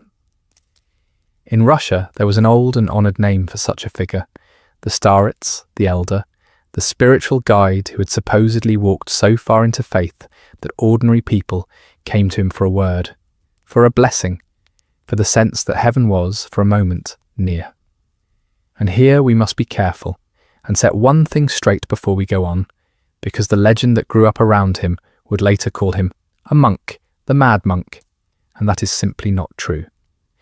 He never took holy orders. He was never ordained. He belonged to no monastery. He wore no habit by any right. He was a layman, a married peasant with a wife and children left behind in that far village, a self-appointed mystic who had learned that his burning eyes and his low insistent voice and his air of seeing straight through you could open doors that were closed to other men. And they did open. Imagine the city he came to, that improbable capital on its northern marshes in the years around 1905, 1906, 1907. The high society of the capital in those years was hungry for exactly the sort of thing he offered. It was a world of gilded drawing rooms and long candlelit evenings, and beneath its polish it had grown restless and frightened and oddly credulous, drawn to the occult, to seances, to table rappings and spirit mediums, to mystics of every kind who promised a glimpse behind the veil of the ordinary world. Into this atmosphere, the man from Siberia arrived like a gust of something wild and authentic, unwashed, unpolished, smelling of the road and the peasant hut. And precisely because he was none of the things the salons were, he seemed real to them, seemed to carry the raw holiness of the vast Russian earth itself. Aristocratic women took him up. Churchmen at first received him and vouched for him. He gathered patrons and admirers, and the whispered credential that mattered most, that here, perhaps, was a true man of God. And a rumour of such a man, in time, will climb. It climbed through the drawing rooms, up through the ranks of the well-connected, until at last it reached the one household in all of Russia where a desperate hope was waiting to receive it. For at the heart of the palace there was a mother in torment, and a secret she could share with almost no one, and a small boy whose life hung, again and again, by a thread. You will remember the boy's illness, the affliction carried in the blood, that turned an ordinary bruise, a fall, a knock against a table, into an agony that could stretch for days, the swelling, the fever, the joints locked rigid, the child crying out, while the finest doctors in the empire stood by and confessed, with their eyes if not their mouths, that there was nothing, truly nothing they could do. And a mother in that place will reach for any hand that promises to help. So it was that Rasputin was, at length, brought before the Empress Alexandra. What happened next is the thing that made him, the thing that no scandal and no argument could ever afterward undo.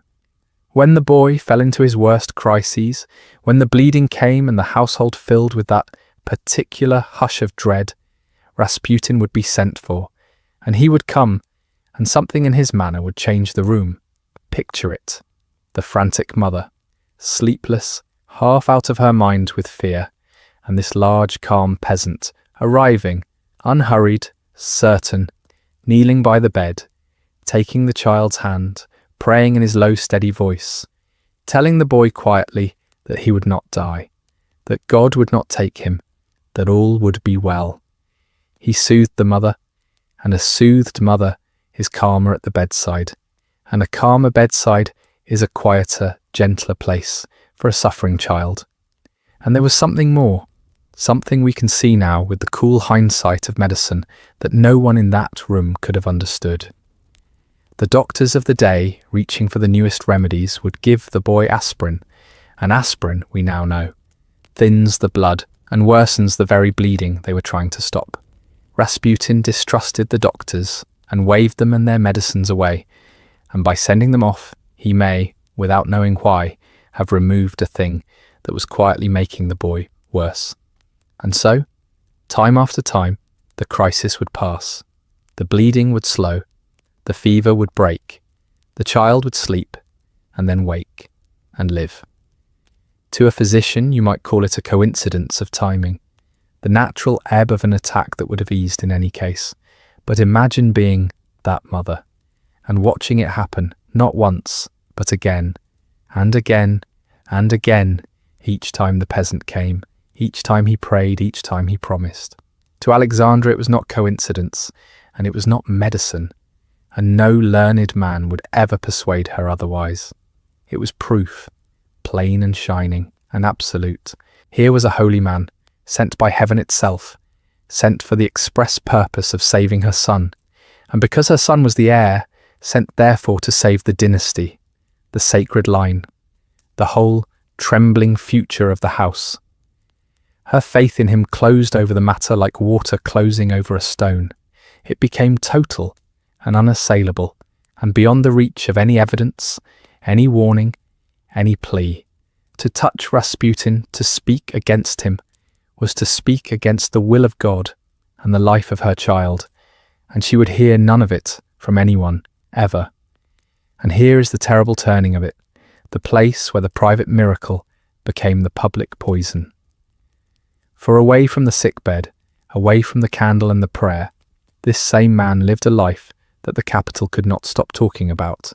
He drank, deeply and often.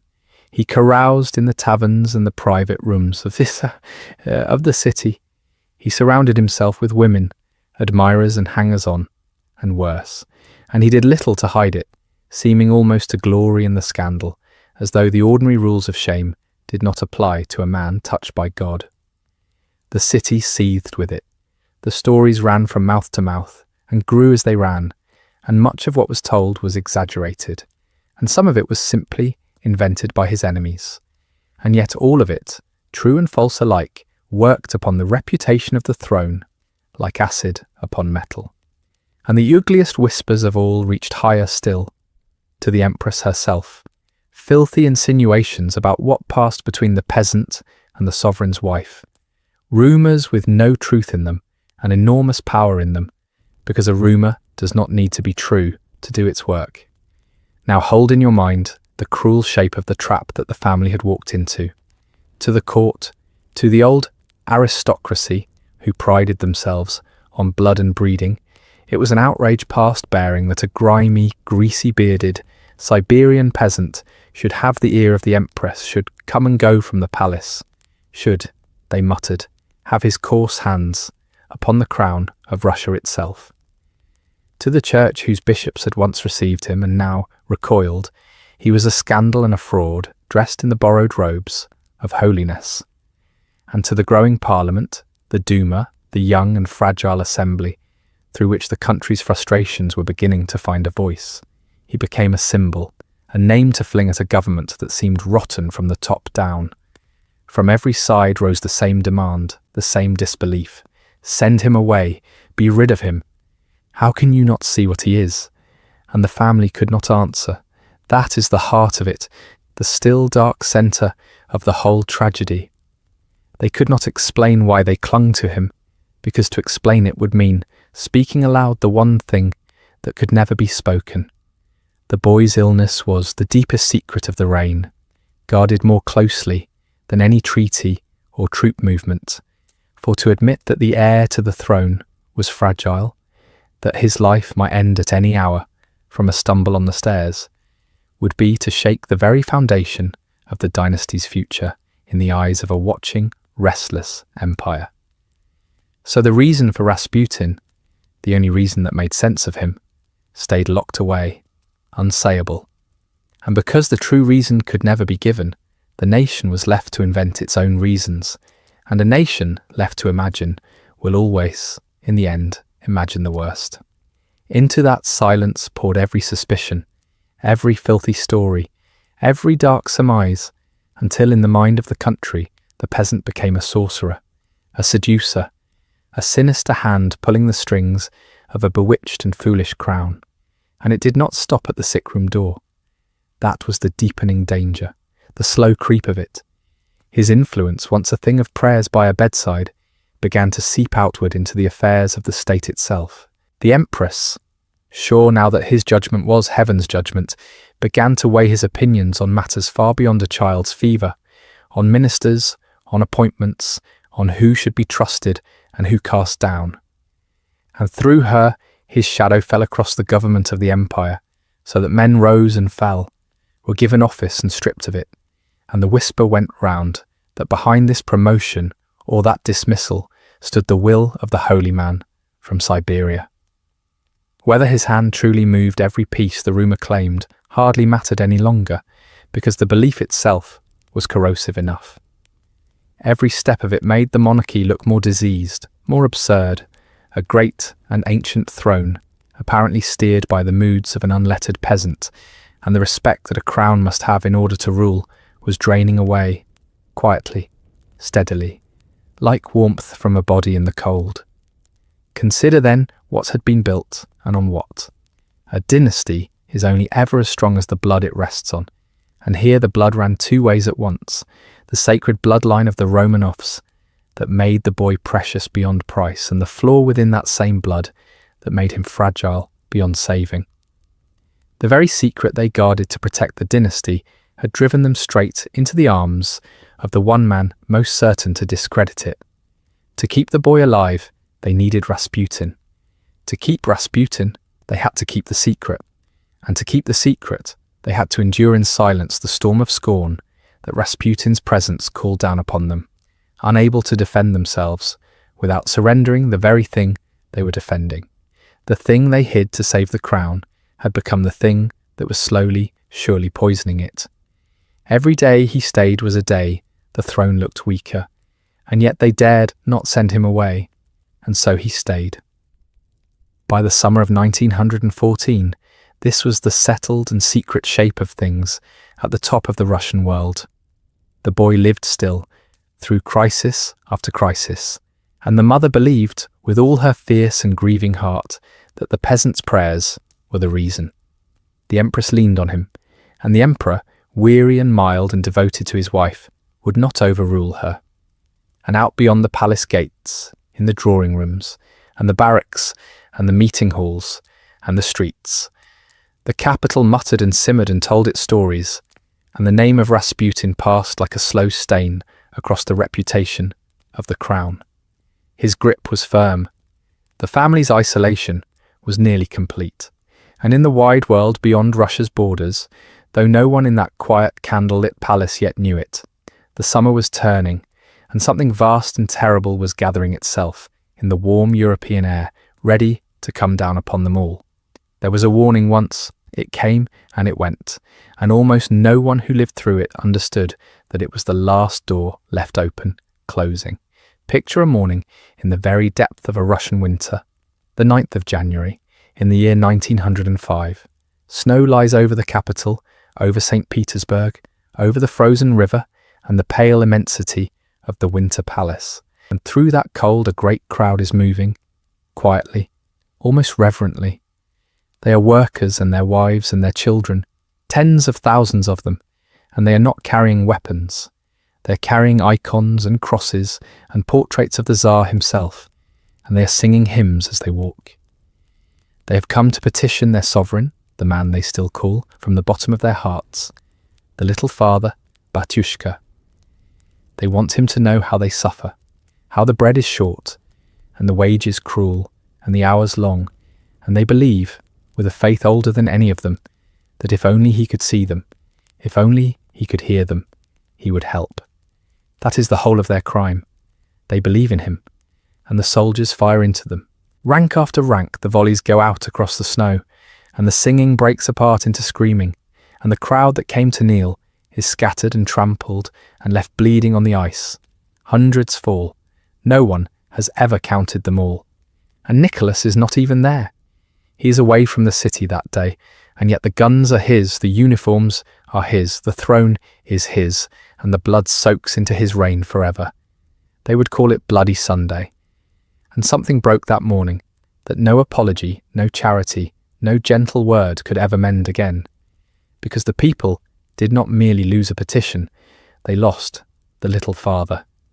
The tender, almost childish trust that a peasant felt for his Tsar.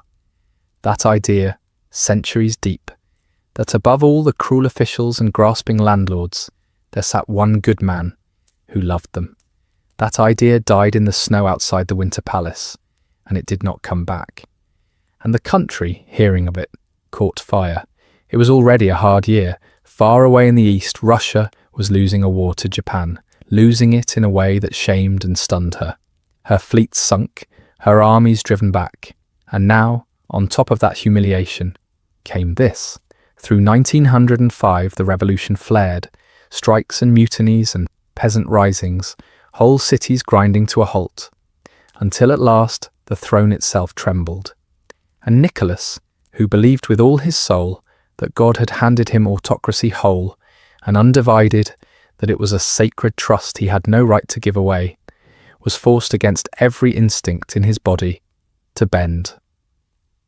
In October he set his name to a manifesto that promised his people a parliament, an elected assembly they would call the Duma, and civil rights, and a share, however small, in their own governing.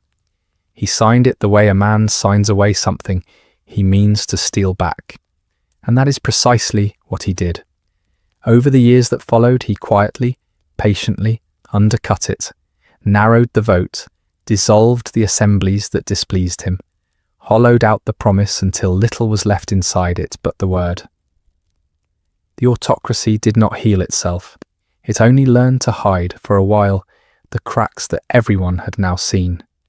That was the warning. Remember it as the rest unfolds, because everything that comes after is only the same fracture, widening. Now imagine the summer of 1914 and a different kind of crowd in the streets, a joyful one. War has come to Europe, the Great War, the one they do not yet know to number, and Russia marches into it on a tide of feeling that looks, for a golden moment, like love. Crowds kneel before the Winter Palace again, but this time to cheer, and when Nicholas appears, they roar for him, and he feels, perhaps for the last time, the old bond restored. The nation and its Tsar made one against a common enemy. The enemy is Germany, and in the fever of it, even the name of the capital seems suddenly wrong. Too German, too foreign on the tongue, and so St. Petersburg, the city Peter built on the swamp, is renamed, made Russian, made Petrograd. The bells ring, the banners fly. It feels like a beginning. It is a catastrophe, for the war that Russia has marched into so gladly will grind her armies into the earth by the million. Picture the front, that vast wound running across the western edge of the empire, and the men fed into it, endlessly, from every village and every field. They are brave. They are almost unbelievably brave, but they are sent to fight the most modern army in the world, with too few guns, too few shells, too little of everything. There are stories, true ones, of soldiers marched to the front line without rifles at all, told simply to wait, to go forward when the man beside them fell, and to take up the dead man's gun and keep going. Imagine that. Imagine walking into the machine guns empty-handed, waiting for a comrade to die so that you might be armed. Millions of Russians were killed or wounded or swallowed into captivity, whole armies encircled and lost, and behind them the supply lines tangled and failed, and the command quarrelled and blundered, and the trains that should have carried bread and bullets carried neither. The tide of 1914 went out and left the empire standing in the wreck of its own hopes, and here Nicholas made the choice that finished him. In 1915, with the front collapsing and the losses mounting past all bearing, he decided that he himself must go and lead. Against all advice, against the pleading of his ministers and his own family, he left the capital, left Petrograd, and travelled to the army headquarters far from the city and took personal command of the armies of Russia. Understand what that meant. He was not a general. He had no gift for it, but that was not even the deepest danger. The deepest danger was this: from that day forward, every defeat was his. Not his generals, his. Every retreat, every encirclement, every column of ragged prisoners marched away into Germany. All of it now had his face on it. Personally, unmistakably. He had reached out and gathered the whole failing war into his own two hands, and it would not let him go. And worse, far worse, was what he left behind him. For with the Tsar at the front, the government at home, the running of the empire in its hour of agony fell into the hands of the woman he loved and trusted above all others, Alexandra, his wife, a German-born empress in a war against Germany. Picture how that looked to a starving, grieving, frightened people who needed someone to blame. Picture the whispers thickening into a roar that the woman at the heart of the palace was a traitor, a spy, that she wept for the enemy, that her every act was treason. None of it was true. She was, in her strange and rigid way, fiercely loyal to Russia, to the throne, to her son. But truth had very little to do with it now. She was loathed, and she was suspected, and she was terribly, dangerously alone, save for the one voice she trusted without limit, the voice of the peasant holy man, who had, again and again, seemed to pull her haemophiliac son back from the edge of death. Rasputin. And through her, in these last years, he touched the government of a great empire in the middle of the greatest war it had ever fought. And so the ministers came and went like figures in a fever dream. A capable man would be appointed, and then, on a word, a whisper, a suspicion, a mood, he would be dismissed, and another put in his place. And that one too swept out within weeks, the great offices of state changing hands so fast that no one could govern, no one could plan, no one could even learn the work before he was gone. They gave it a bitter little name, this spectacle, the ministerial leapfrog. One official leaping over another, and out the door, competent men swept aside on the whim of a peasant mystic who answered to no one and understood nothing of what he touched. And behind all this churning, the home front simply began to buckle. In the cities, the bread ran short. The queues grew longer in the freezing dark. The prices climbed until a day's wage would barely feed a child. And the trust, the last of it, the trust that holds a country together in a hard winter, quietly died. There is an old truth beneath all of this, one worth saying plainly, gently, in the dark.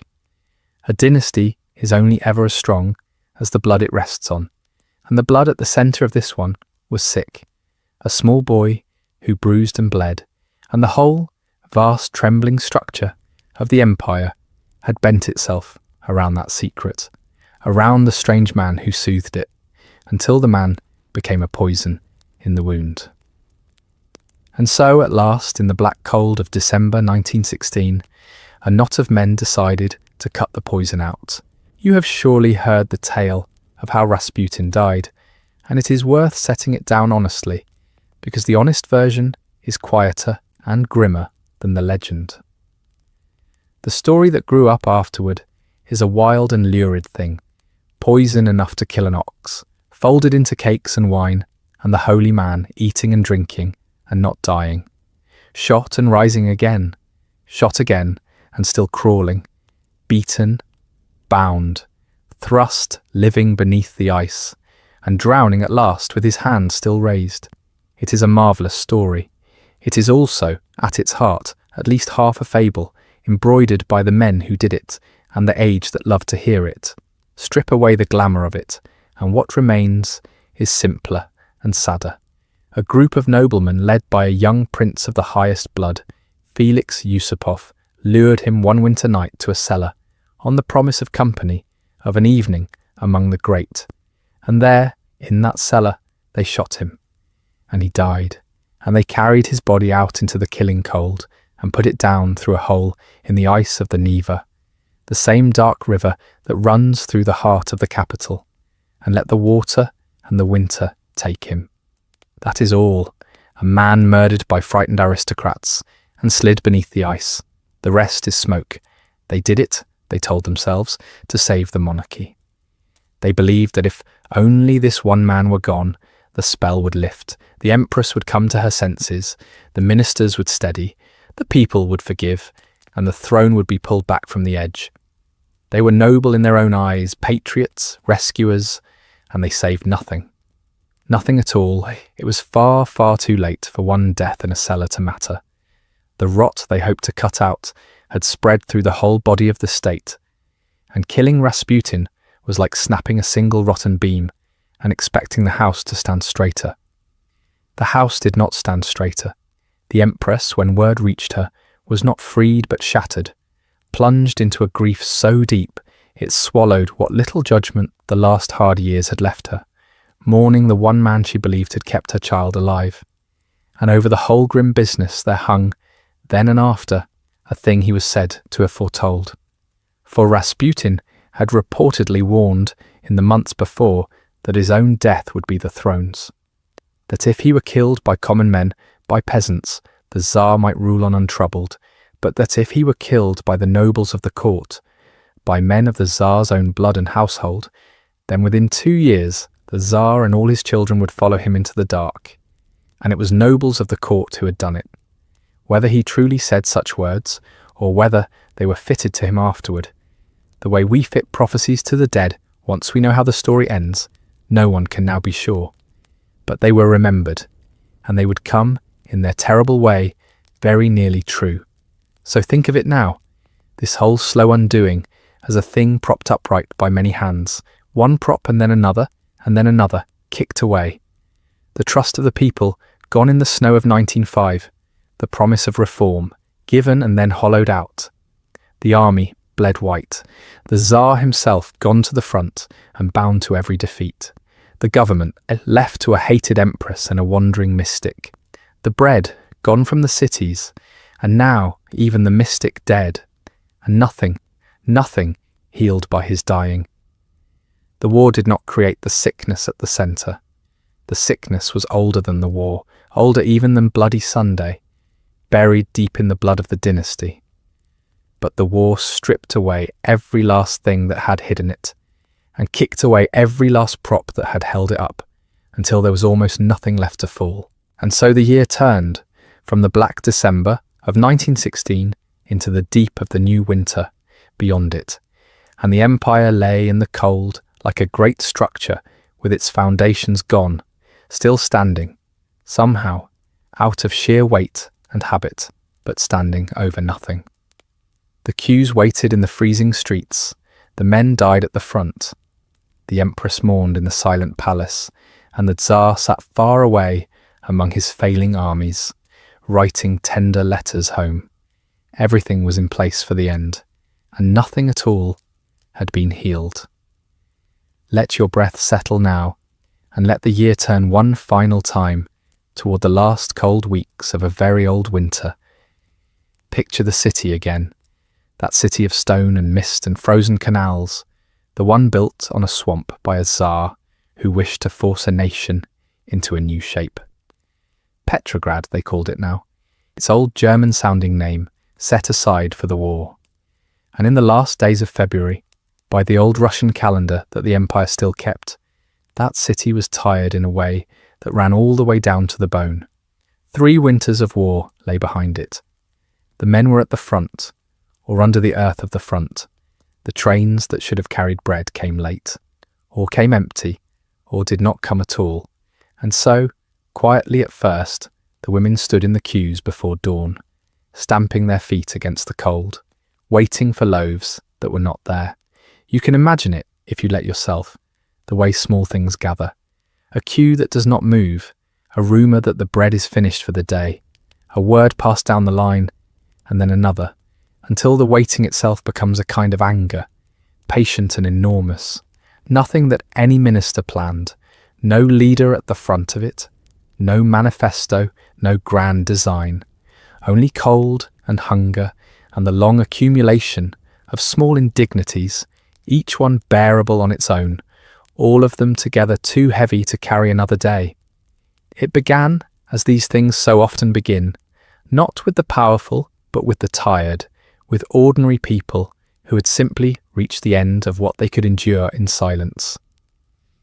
On the 23rd of February, the women of the factories put down their work and walked out into the streets, and the men followed, and by the next day the strikes had spread across the whole capital, 250,000 people, then more, filling the great avenues, no longer asking only for bread, but for something larger and harder to name. An end to the war, an end to the way things were, an end, though few of them would have dared to say the word aloud, to the throne itself. And here is the moment on which everything turned, the moment that no one in the high rooms of power had truly believed could come. The soldiers were sent out to break the crowds, as soldiers had always been sent, and for a day or two the old machinery held, and there was blood on the snow. But these were not the seasoned regiments of the old army.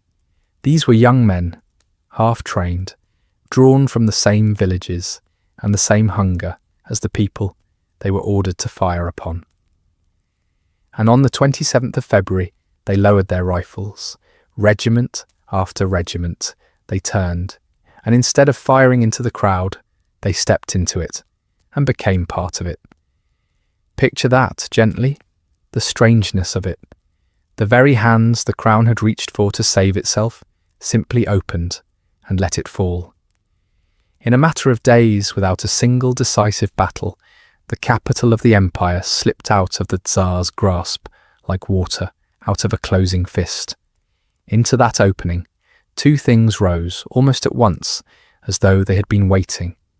In the torrid palace, the members of the Duma, the assembly the Tsar had always half tolerated and never trusted, formed themselves into a provisional government. Men in frock coats trying to hold a country, together with committees and telephone calls. And in the same building, in a different set of rooms, the workers and the soldiers gathered into a council of their own. The Petrograd Soviet, speaking for the streets and the barracks. 2 powers side by side, uneasy from the first hour. But that is a later story. What matters here in the quiet is only this. The old order was gone, and almost no one had lifted a hand to defend it. And where, in all of this, was the Tsar? He was not in his capital.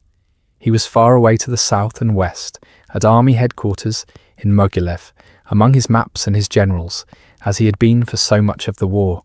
Picture him there, a slight and courteous man, in uniform, receiving telegrams from his wife that spoke of the disturbances as though they were a passing storm, nothing that firmness would not settle. He did not understand, not yet, that the ground had already moved.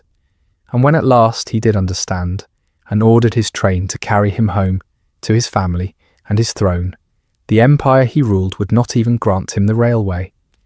His imperial train set out into the night and found the lines ahead blocked, the stations in unfriendly hands, and it was turned aside, sidetracked onto a lonely spur at a place called Pskov, halted there in the dark. Imagine the loneliness of that. A Tsar of all the Russias, master of a sixth of the surface of the earth, sitting in a stilled railway carriage on siding, unable to reach his sick children, unable to reach his own capital, cut off by the very network of steel his ancestors had laid across the land. And there, in that carriage, the telegrams came. Not from rebels, not from enemies, from his own generals, the men he had raised and trusted, the commanders of every front. He asked them, in his careful way, what he should do, and the answer came back the same from every one of them, from the north and the south, from the whole length of that vast and dying army, that only his abdication could now save the front from collapse, save the country from ruin, save whatever might still be saved. Every one of them. There is a particular kind of cold in that, to send out the question and to receive, from all directions at once, the same quiet verdict. Imagine reading those pages one after another in the lamplight of the carriage, each new sheet confirming the last, until there was no direction left to turn and no voice left to argue the other way. The house had emptied around him, and only now, in the emptiness, could he hear how alone he truly was. He did not rage.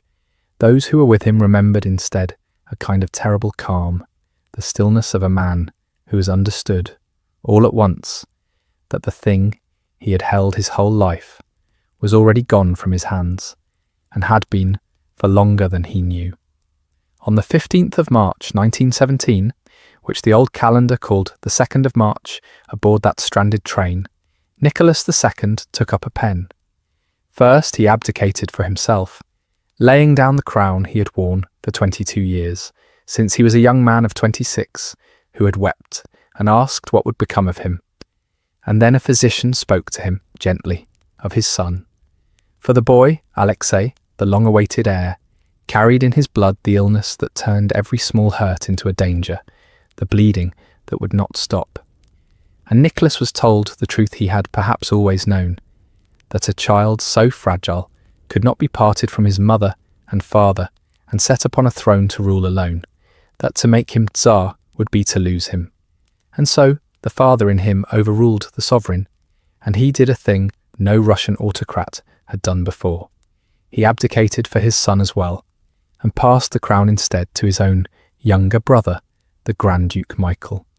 But the crown had become a thing no one wished to hold. The next day Michael was asked to take up what his brother had set down, and he would not unless a freely elected assembly of the people should someday choose to offer it to him, and no such assembly ever would. So the throne was simply put down, there on the table of a railway carriage, and in a quiet Petrograd apartment, and no hand reached out to lift it again. It was set down, and it stayed down. Sit with the strangeness of that for a moment, in the dark, without hurry.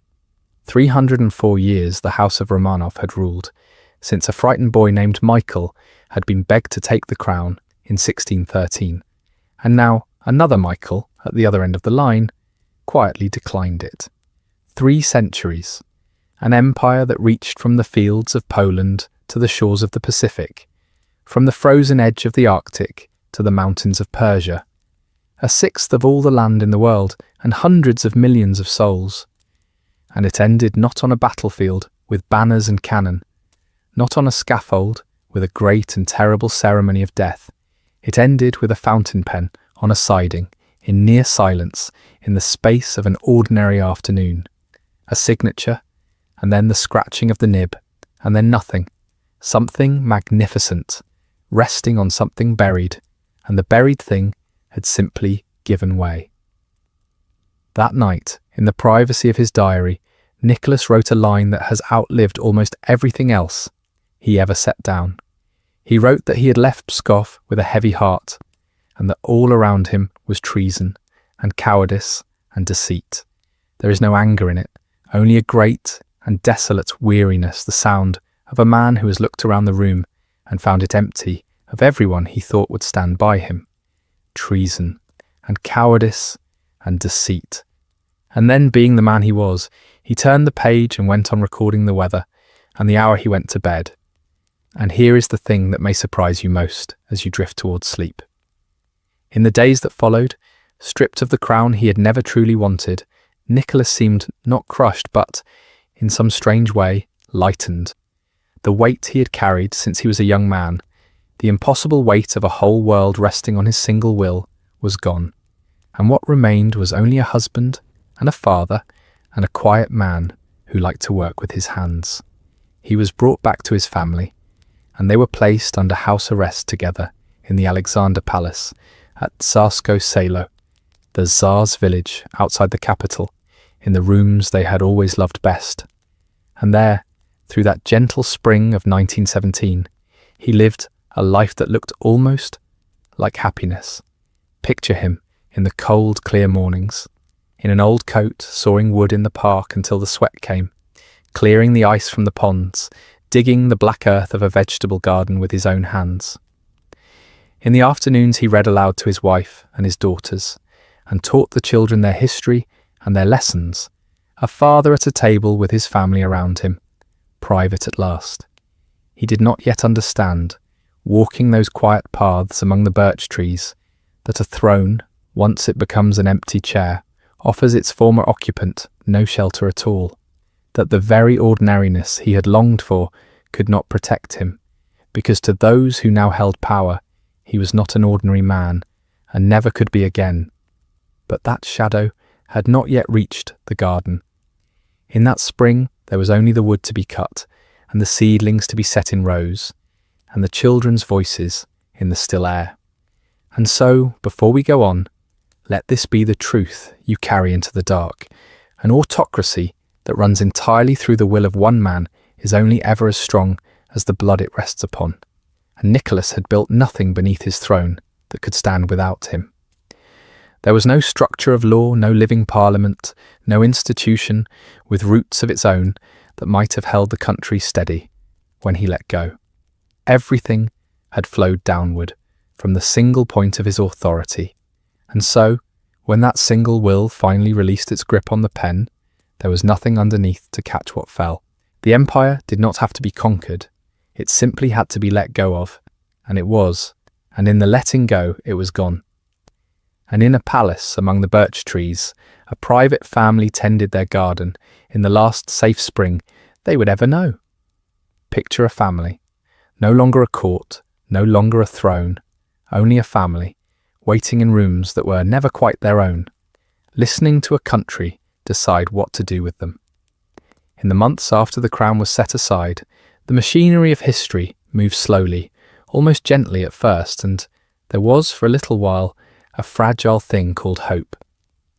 The men of the provisional government, uneasy custodians of a fallen dynasty, wished the Romanovs no particular harm. They wanted them gone, sent quietly abroad, out of the country and out of the argument, so that Russia might turn its face toward whatever came next. And there was, it seemed, a natural refuge, a door that stood open across the grey water of the North Sea. Imagine that door. It was England, and behind it sat a man who might have been Nicholas's own reflection. King George V was the Tsar's first cousin, and the two men were so alike in face, in the same neat beard, the same quiet eyes, the same careful stillness, that when they stood together at weddings and funerals, the guests would confuse them, mistake one emperor for the other, as though the same soul had been poured into two crowns. They had written to each other as boys, Nicky and Georgie, cousins bound by blood and by the vast web of European monarchy that seemed, in those years, unbreakable. And so, in the spring of 1917, when the fallen Tsar's fate hung in the balance, the British government extended an offer of asylum. A hand reached across the water, a promise that the family might come and live out their days in safety on English soil. Then quietly, the hand withdrew. It was not the government that flinched in the end so much as the king himself. George looked out at his own restless country, at the war grinding through its fourth terrible year, at the workers and the newspapers and the whispers, and he grew afraid, not for his cousin's life, but for his own popularity, his own throne. To shelter the deposed autocrat of Russia, and worse, his German-born wife, in the very heart of a nation, bleeding against Germany, seemed to him a danger he would not carry. And so, the offer was let go, allowed to dissolve, never formally spoken aloud as a refusal, but simply, softly, abandoned. Nicholas was never told how near he had come to escape, nor how quietly that road had been closed. A cousin's cold caution, dressed in the language of prudence, that would prove in the fullness of time a kind of death sentence, though no one who signed it would ever have to watch it fall. There is no melodrama in this, only sorrow, the ordinary sorrow of a door shutting somewhere far away, unheard by the people it will one day doom. Remember, as the walls begin their slow closing, that the first wall was not built of stone at all. It was built of another man's fear. In August of 1917, with the family still held near the capital, the provisional government made its decision. Petrograd was too hot, too near the crowds and the shouting, and so the Romanovs were gathered up, their trunks packed, their servants and their few loyal attendants assembled, and they were sent east, far east, into Siberia, to the old town of Tobolsk. Picture that journey, the long steel rhythm of the rails, the birch forests sliding past the windows for days on end, the great flat breathing silence of the Russian interior. Tobolsk was remote, sleepy, a place the revolution had barely troubled, and there in the former governor's mansion, life settled into something almost bearable. They had their rooms, their books, their prayers, their small comforts. They could walk in an enclosed yard, tend to one another, keep the shape of ordinary days. They asked for nothing now but to be forgotten, to slip out of the great argument of the age and be left in peace while the world, somewhere beyond the snow, decided who they were allowed to be. But the world was not finished with them. In November of 1917, in the cold, grey capital they had left behind, the Bolsheviks seized power. What history would call the October Revolution swept the provisional government away in a single hard night, and Lenin's people, harder and colder than the men before them, now held in their hands the lives of the family in Tobolsk. The change did not arrive all at once, out there in the Siberian quiet. It came slowly, like frost creeping along a window. New guards, new rules, new eyes. The old courtesies thinned. The comforts were counted now, and then reduced. The household budget was cut, the butter and the coffee taken from the table, the small dignities pared away one by one. The family felt the temperature of their captivity drop, degree by degree, and understood that the men who held them now did not wish them well. Then came the spring of 1918, and with it the last move, the move that would prove to be the end of the road.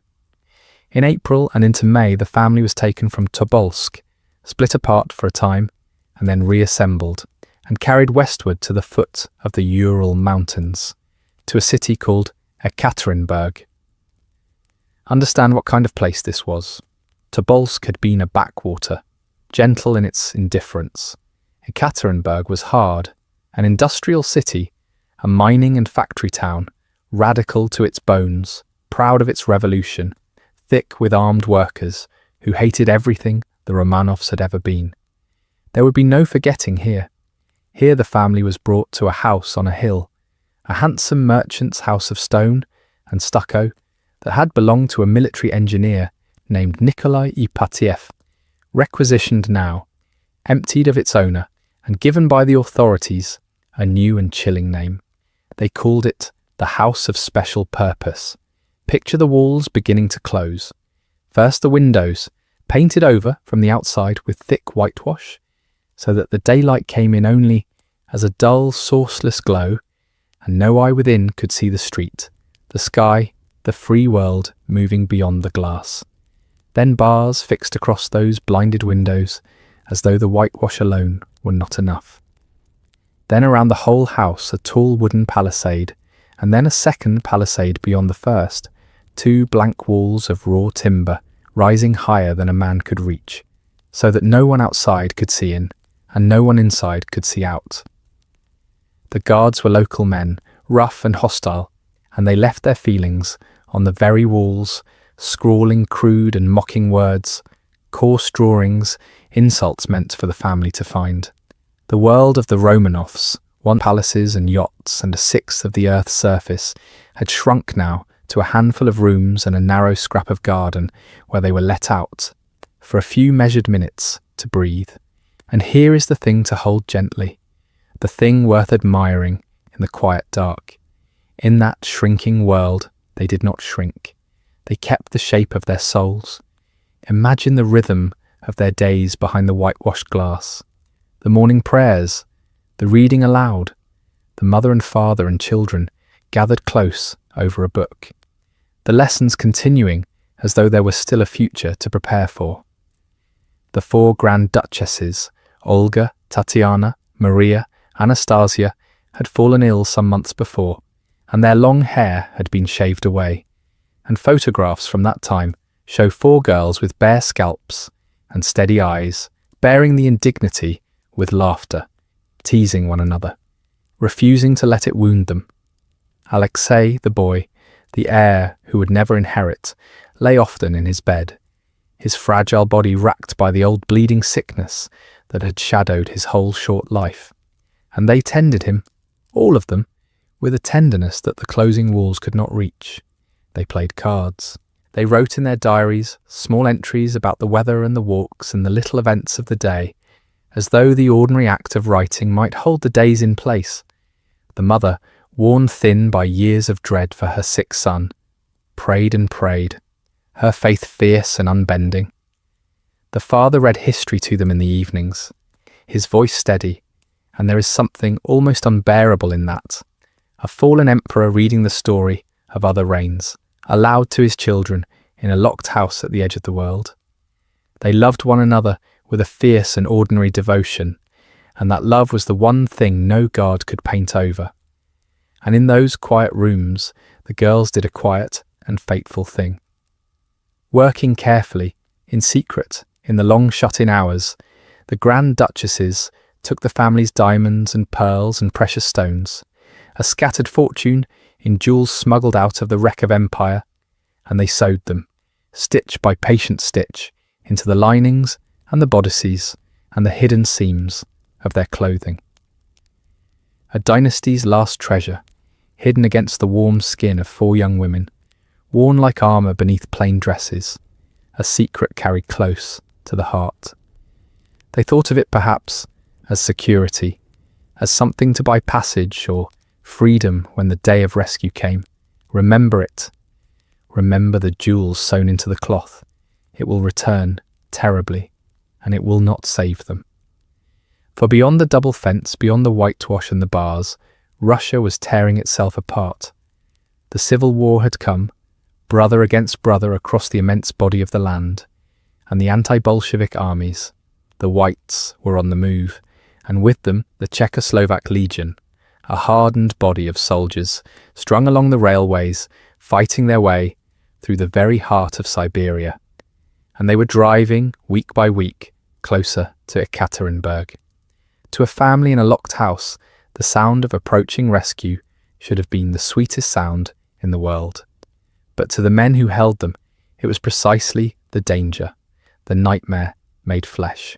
For if the Whites took the city, they might take the Tsar, and a living Tsar in the hands of the enemy was not a prisoner, but a banner, a rallying cry, a crowned symbol around which every enemy of the revolution might gather. The nearer the rescuers came, the more certain grew the cold logic in the minds of the local Bolsheviks.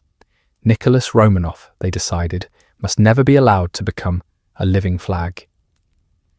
And so consider now how every door had closed, the door to England shut softly by a frightened cousin who shared his face, the door of quiet forgetting in Tobolsk, closed by a revolution that would not forget, the door of comfort, of dignity, of daylight, painted over one window at a time. And now the last door, the door that the approaching army seemed to be opening, was becoming instead the reason the men below would choose to act, and act soon. A dynasty is only ever as strong as the blood it rests on, and this blood, gathered now into a few small rooms at the top of a hill in the Urals, had no armies left, No allies left, no cousin left across the water, nothing but one another, and the stones sewn into their clothes, and the prayers they murmured in the failing light. Picture, then, the 16th of July in the year 1918, as evening comes to Ekaterinburg. The long northern day fades slowly at that latitude, the light lingering pale behind the whitewash. Inside the house of special purpose, the family moves through the last of an ordinary evening. There are prayers. There is Alexei, carried or resting, his father near him. There are the four sisters, their hair grown back a little now, settling towards sleep. There is Alexandra, and there is Nicholas, once the master of all the Russias, now simply a tired father seeing his children to bed. They do not know. That is the mercy and the horror of it together. They do not know what has been decided in the rooms below, what orders are even now travelling by wire, what the guards are quietly waiting for as the household says its good nights. The lamps go dim, the house settles into stillness, and beneath them, in the lower rooms, other men wait too, awake in the dark, listening, saying nothing, holding an order that has not yet fallen. Let them sleep. On this quiet last night, before anything more is said, let the family sleep. Picture now the shortest kind of darkness there is, the darkness of a July night in the north, where the sun barely leaves the sky before it begins, quietly, to think of returning. It is the night of the 16th of July, turning into the 17th in the year 1918, in a house at the edge of a town called Yekaterinburg, at the very hem of Siberia, where the land begins its long, patient stretch toward the east. The family has been asleep.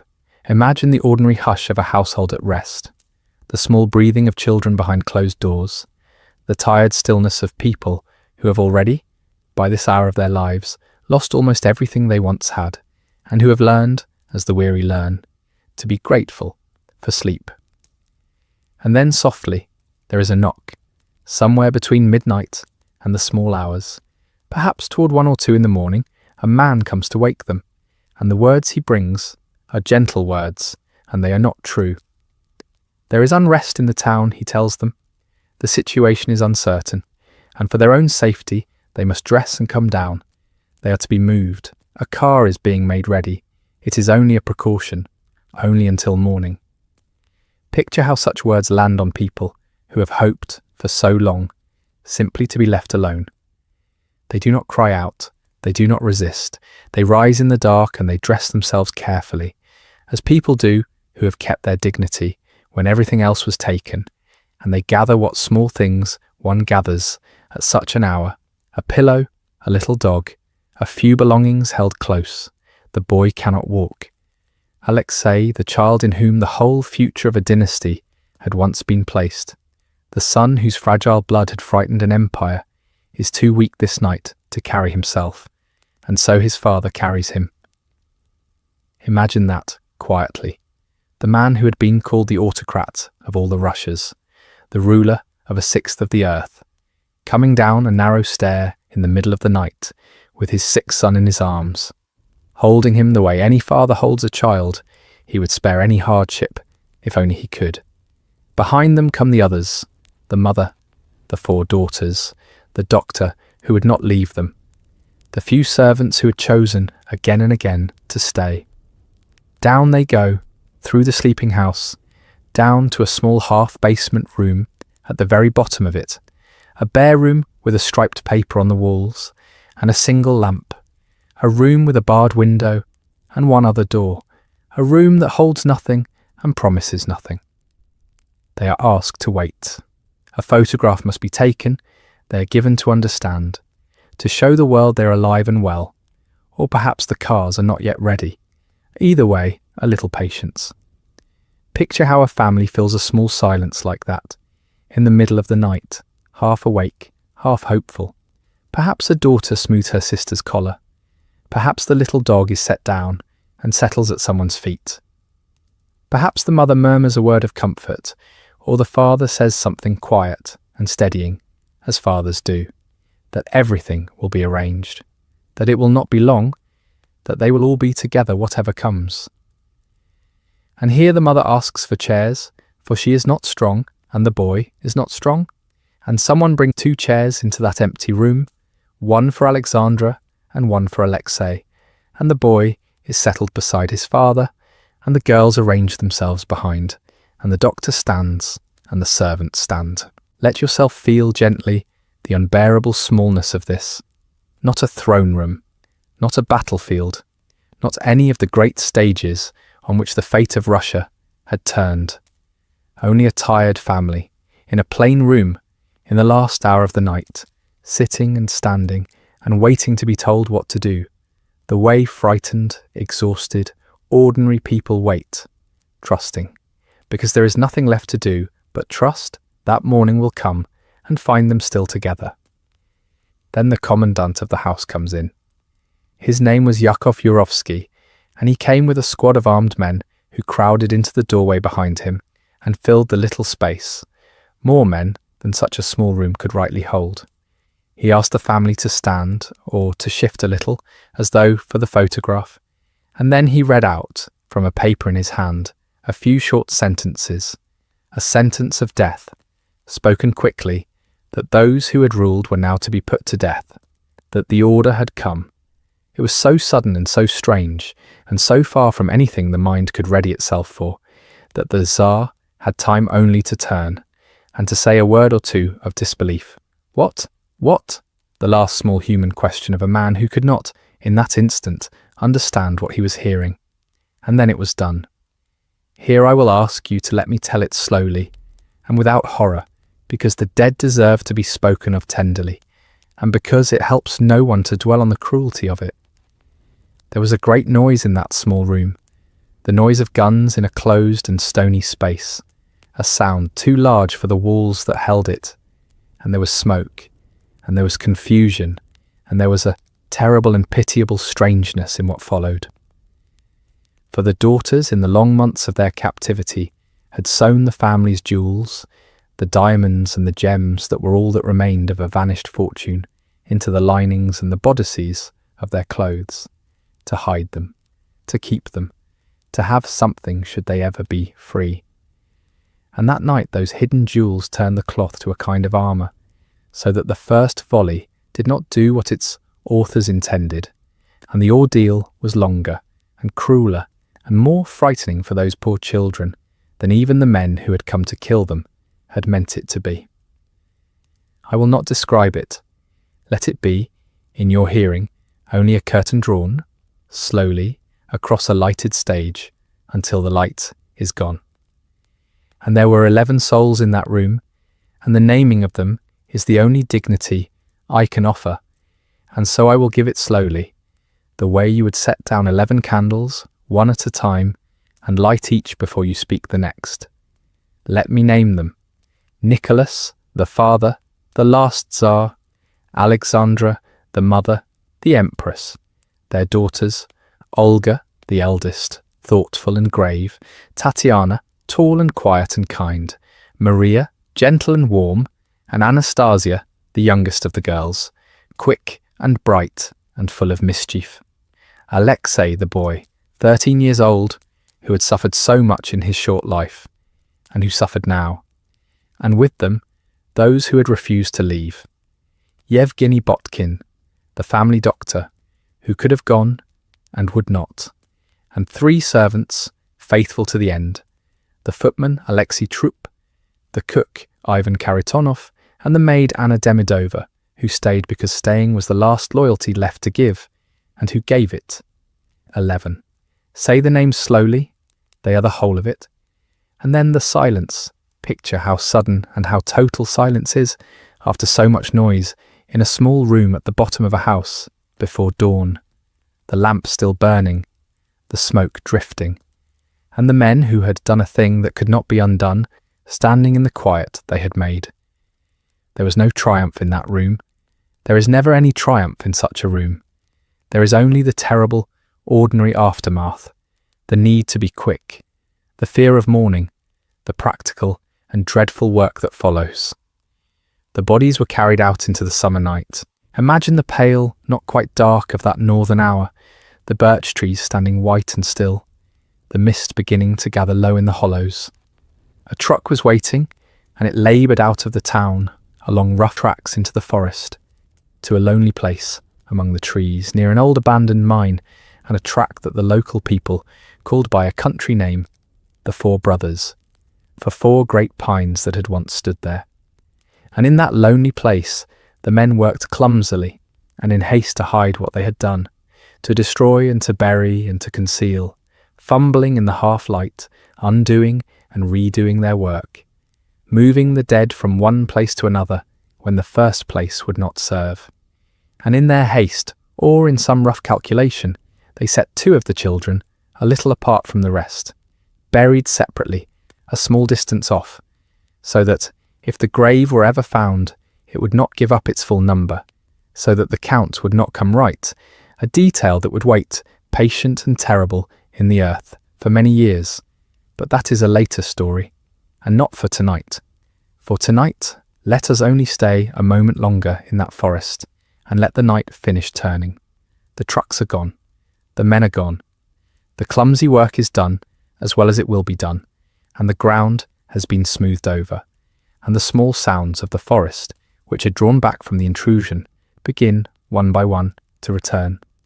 And the light comes as it always comes, indifferent and gentle, first a greyness in the east, then a paleness among the trunks of the birches, then the low mist glowing softly where the sun finds it.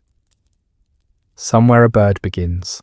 The trees stand where they have always stood. The forest does not know what it holds. It only goes quiet, and then it wakes, the way any forest wakes, into an ordinary morning. And here, at the last, the old motif turns, and turns fully, and shows the hard truth it had carried all along. For remember what was said so long ago at the beginning, that a throne is only a chair, and that a crown is only metal, and that all the vast weight of an empire, its armies and its cathedrals, and its endless plains, its titles and its ceremonies, and its centuries, rested in the end upon one thin, mortal, particular thing. A dynasty is only ever as strong as the blood it rests on.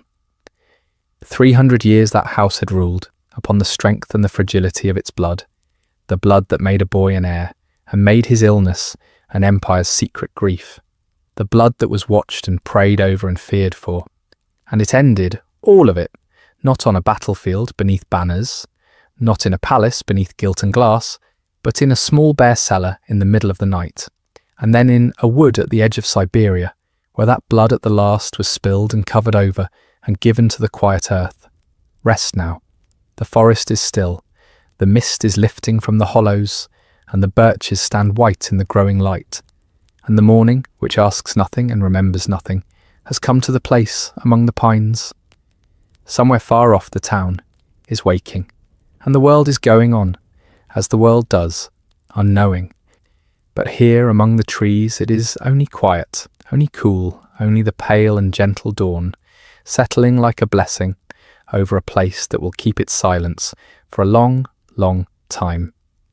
And so the forest kept its secret, the way a forest keeps everything, quietly, patiently, without judgment, folding the earth back over what has been laid within it, and letting the seasons pass across the surface, as though nothing at all were buried underneath. In the first days after that night in the cellar, the men who had taken power did not tell the world what they had done. They announced only, in careful and measured words, that the former Tsar, Nicholas, had been shot, that a threat had been dealt with, that the wheel of history had turned. Of the wife, they said nothing certain. Of the daughters, those 4 young women, and of the boy who had been so gravely ill his whole short life, they said nothing at all, or nothing that could be trusted, letting it be understood that the family had been moved somewhere safe, somewhere further off, somewhere beyond the reach of questions. And in that silence, deliberate and total, a whole world was left to imagine what it could not be told. Picture how a silence like that works upon the mind, across years, across decades. When there are no bodies to be seen, when there is no grave that anyone may visit, when the place itself is a secret held by the state and guarded as a secret for the better part of a lifetime. The human heart does what the human heart has always done. It hopes. It tells itself a gentler story. Somewhere in all that darkness, people began to whisper, surely one of them got out. Surely not all of them. Surely a child, small and quick, and easy to overlook in the confusion, had slipped through some crack in that terrible night, and was living still, somewhere, under another name, waiting to be found, waiting to be believed.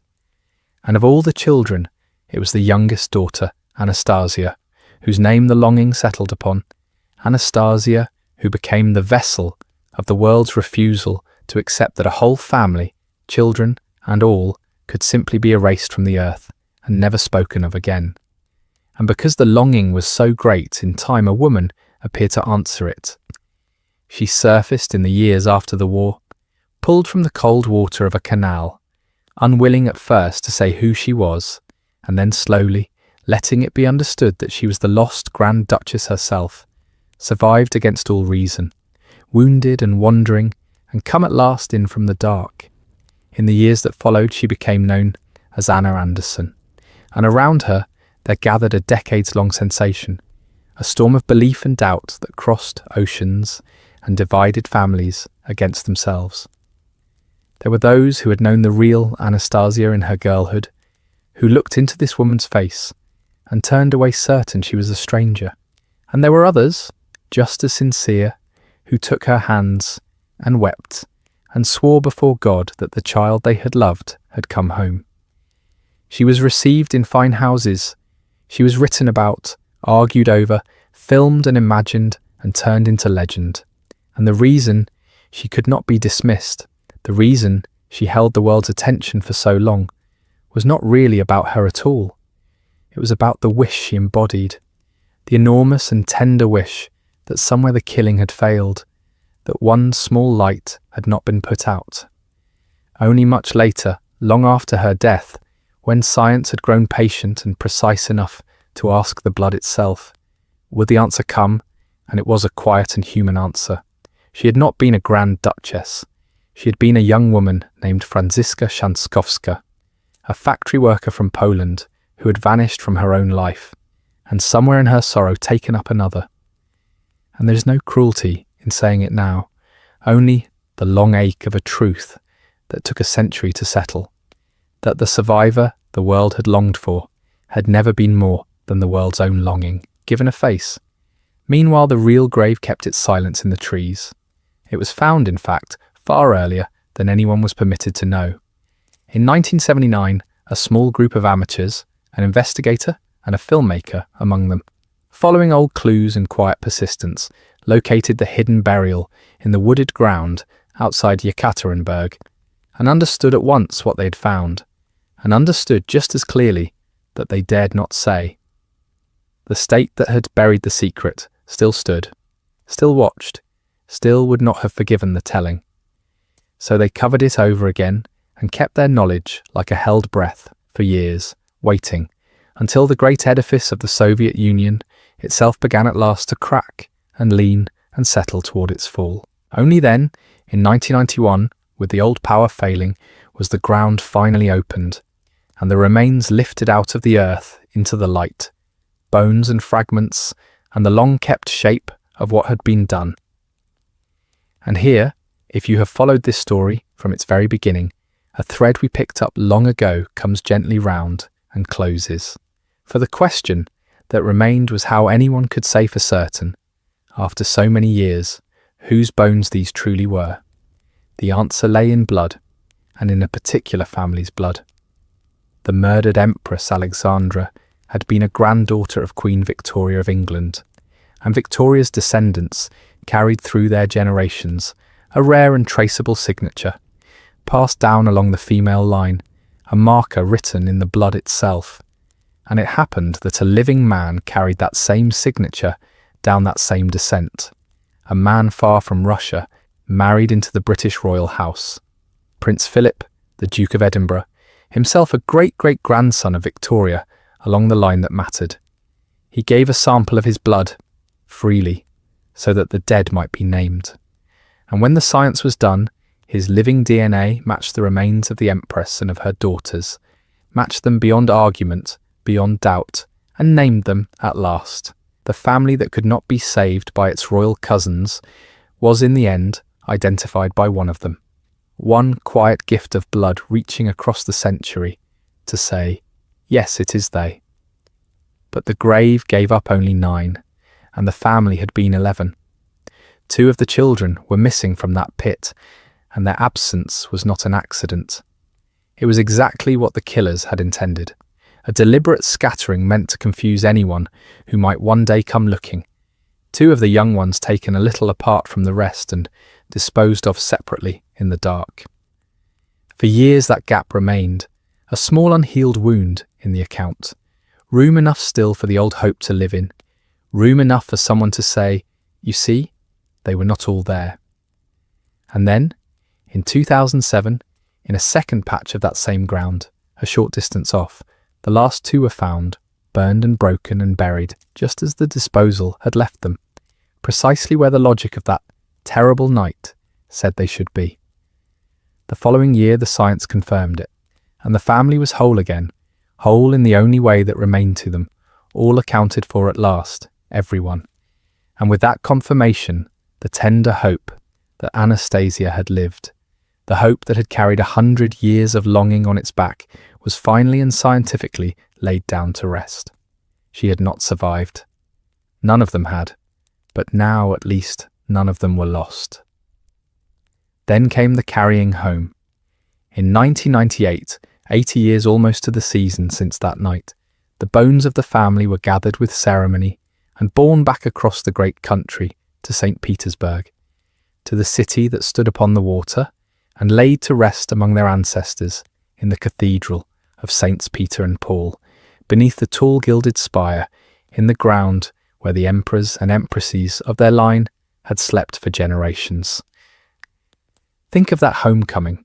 The city itself had been raised 3 centuries before, out of a cold northern swamp by the will of one man, Peter, who had willed a capital into being where there had been only marsh and mist, something magnificent set upon something buried.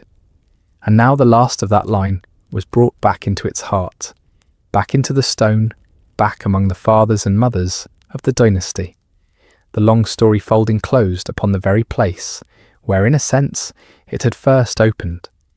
And 2 years later, in the year 2000, the Russian Orthodox Church took a further step and named them holy.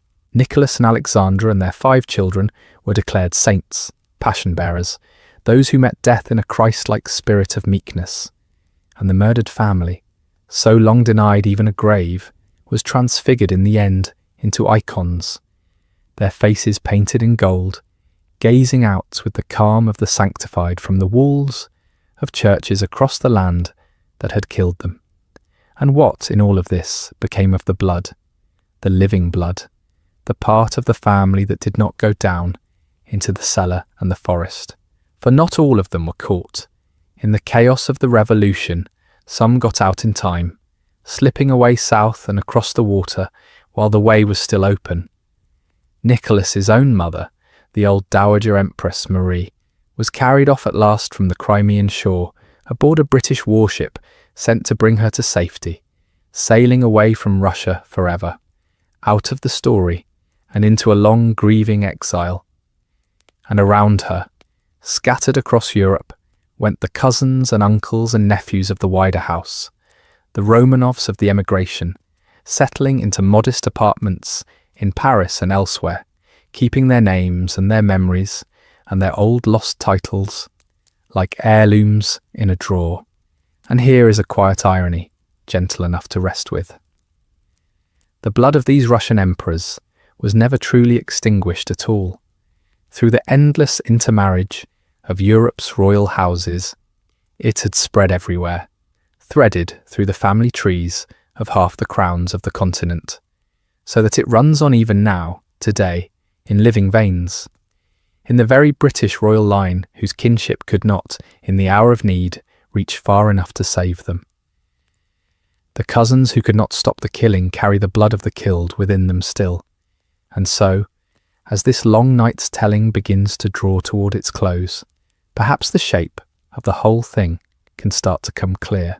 It is tempting to say the empire died in a cellar, in a single quarter of an hour, in one room, in one house, on one night in July. But that is not really where it died, or not only there. It had been dying in truth for a very long time, slowly, across 3 whole centuries, because of the way it had been built.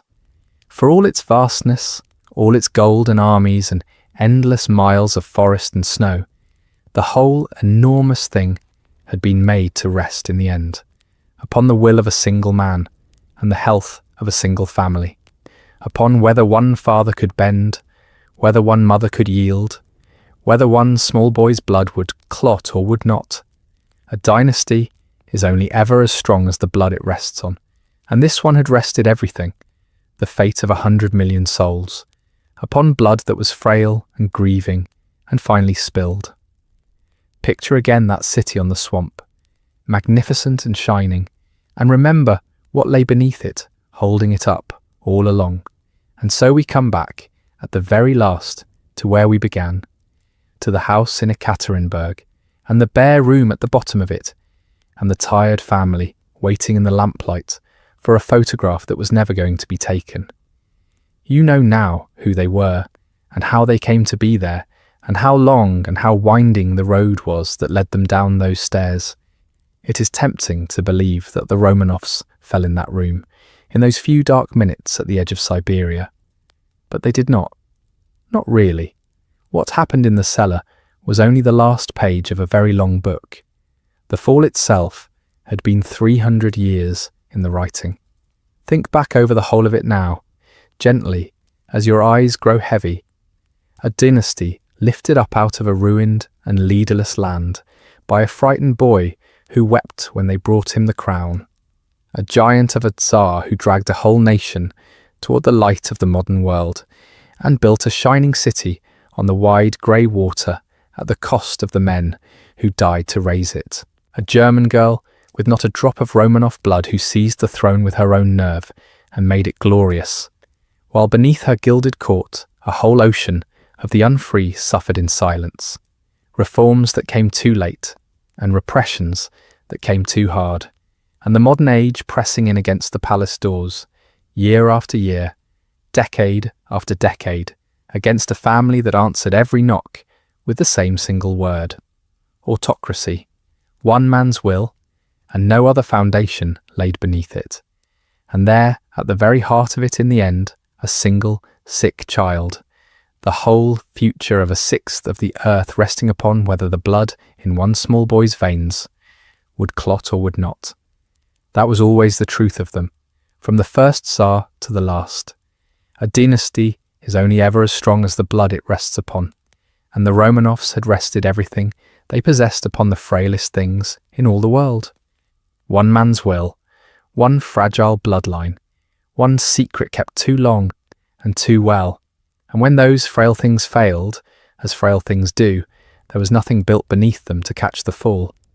The magnificence had always been resting upon something buried. In the end, so were they. And yet the forest gave them back. The science that finally spoke their names reached at the very last through the blood of that same wide royal family that still runs, even now, through the palaces of Europe. For the cousins of that murdered little family sit upon thrones to this day, and the line did not, after all, end entirely in the dark. They were carried home to the city on the swamp that their ancestor had raised 3 centuries before, and laid down at last among the Tsars who came before them, and remembered. History took very nearly everything from the Romanovs. It did not, in the end, quite manage to take their names. So let them rest now. Let the great house sleep, the Tsars in their cold cathedral, the 4 sisters and their brother no longer waiting in any bare room, all of it 300 years gone, and quiet at last. And let yourself rest too now, wherever you are, whatever late hour it has become where you're lying. There is nothing left to watch for tonight, nothing you must hold on to, nothing at all to fear. The palaces are quiet. The snow is falling somewhere far away, the way it always has and always will, over a wide and patient country that outlived its emperors. Close your eyes. The story will keep until the morning. Rest well. You're in good company tonight.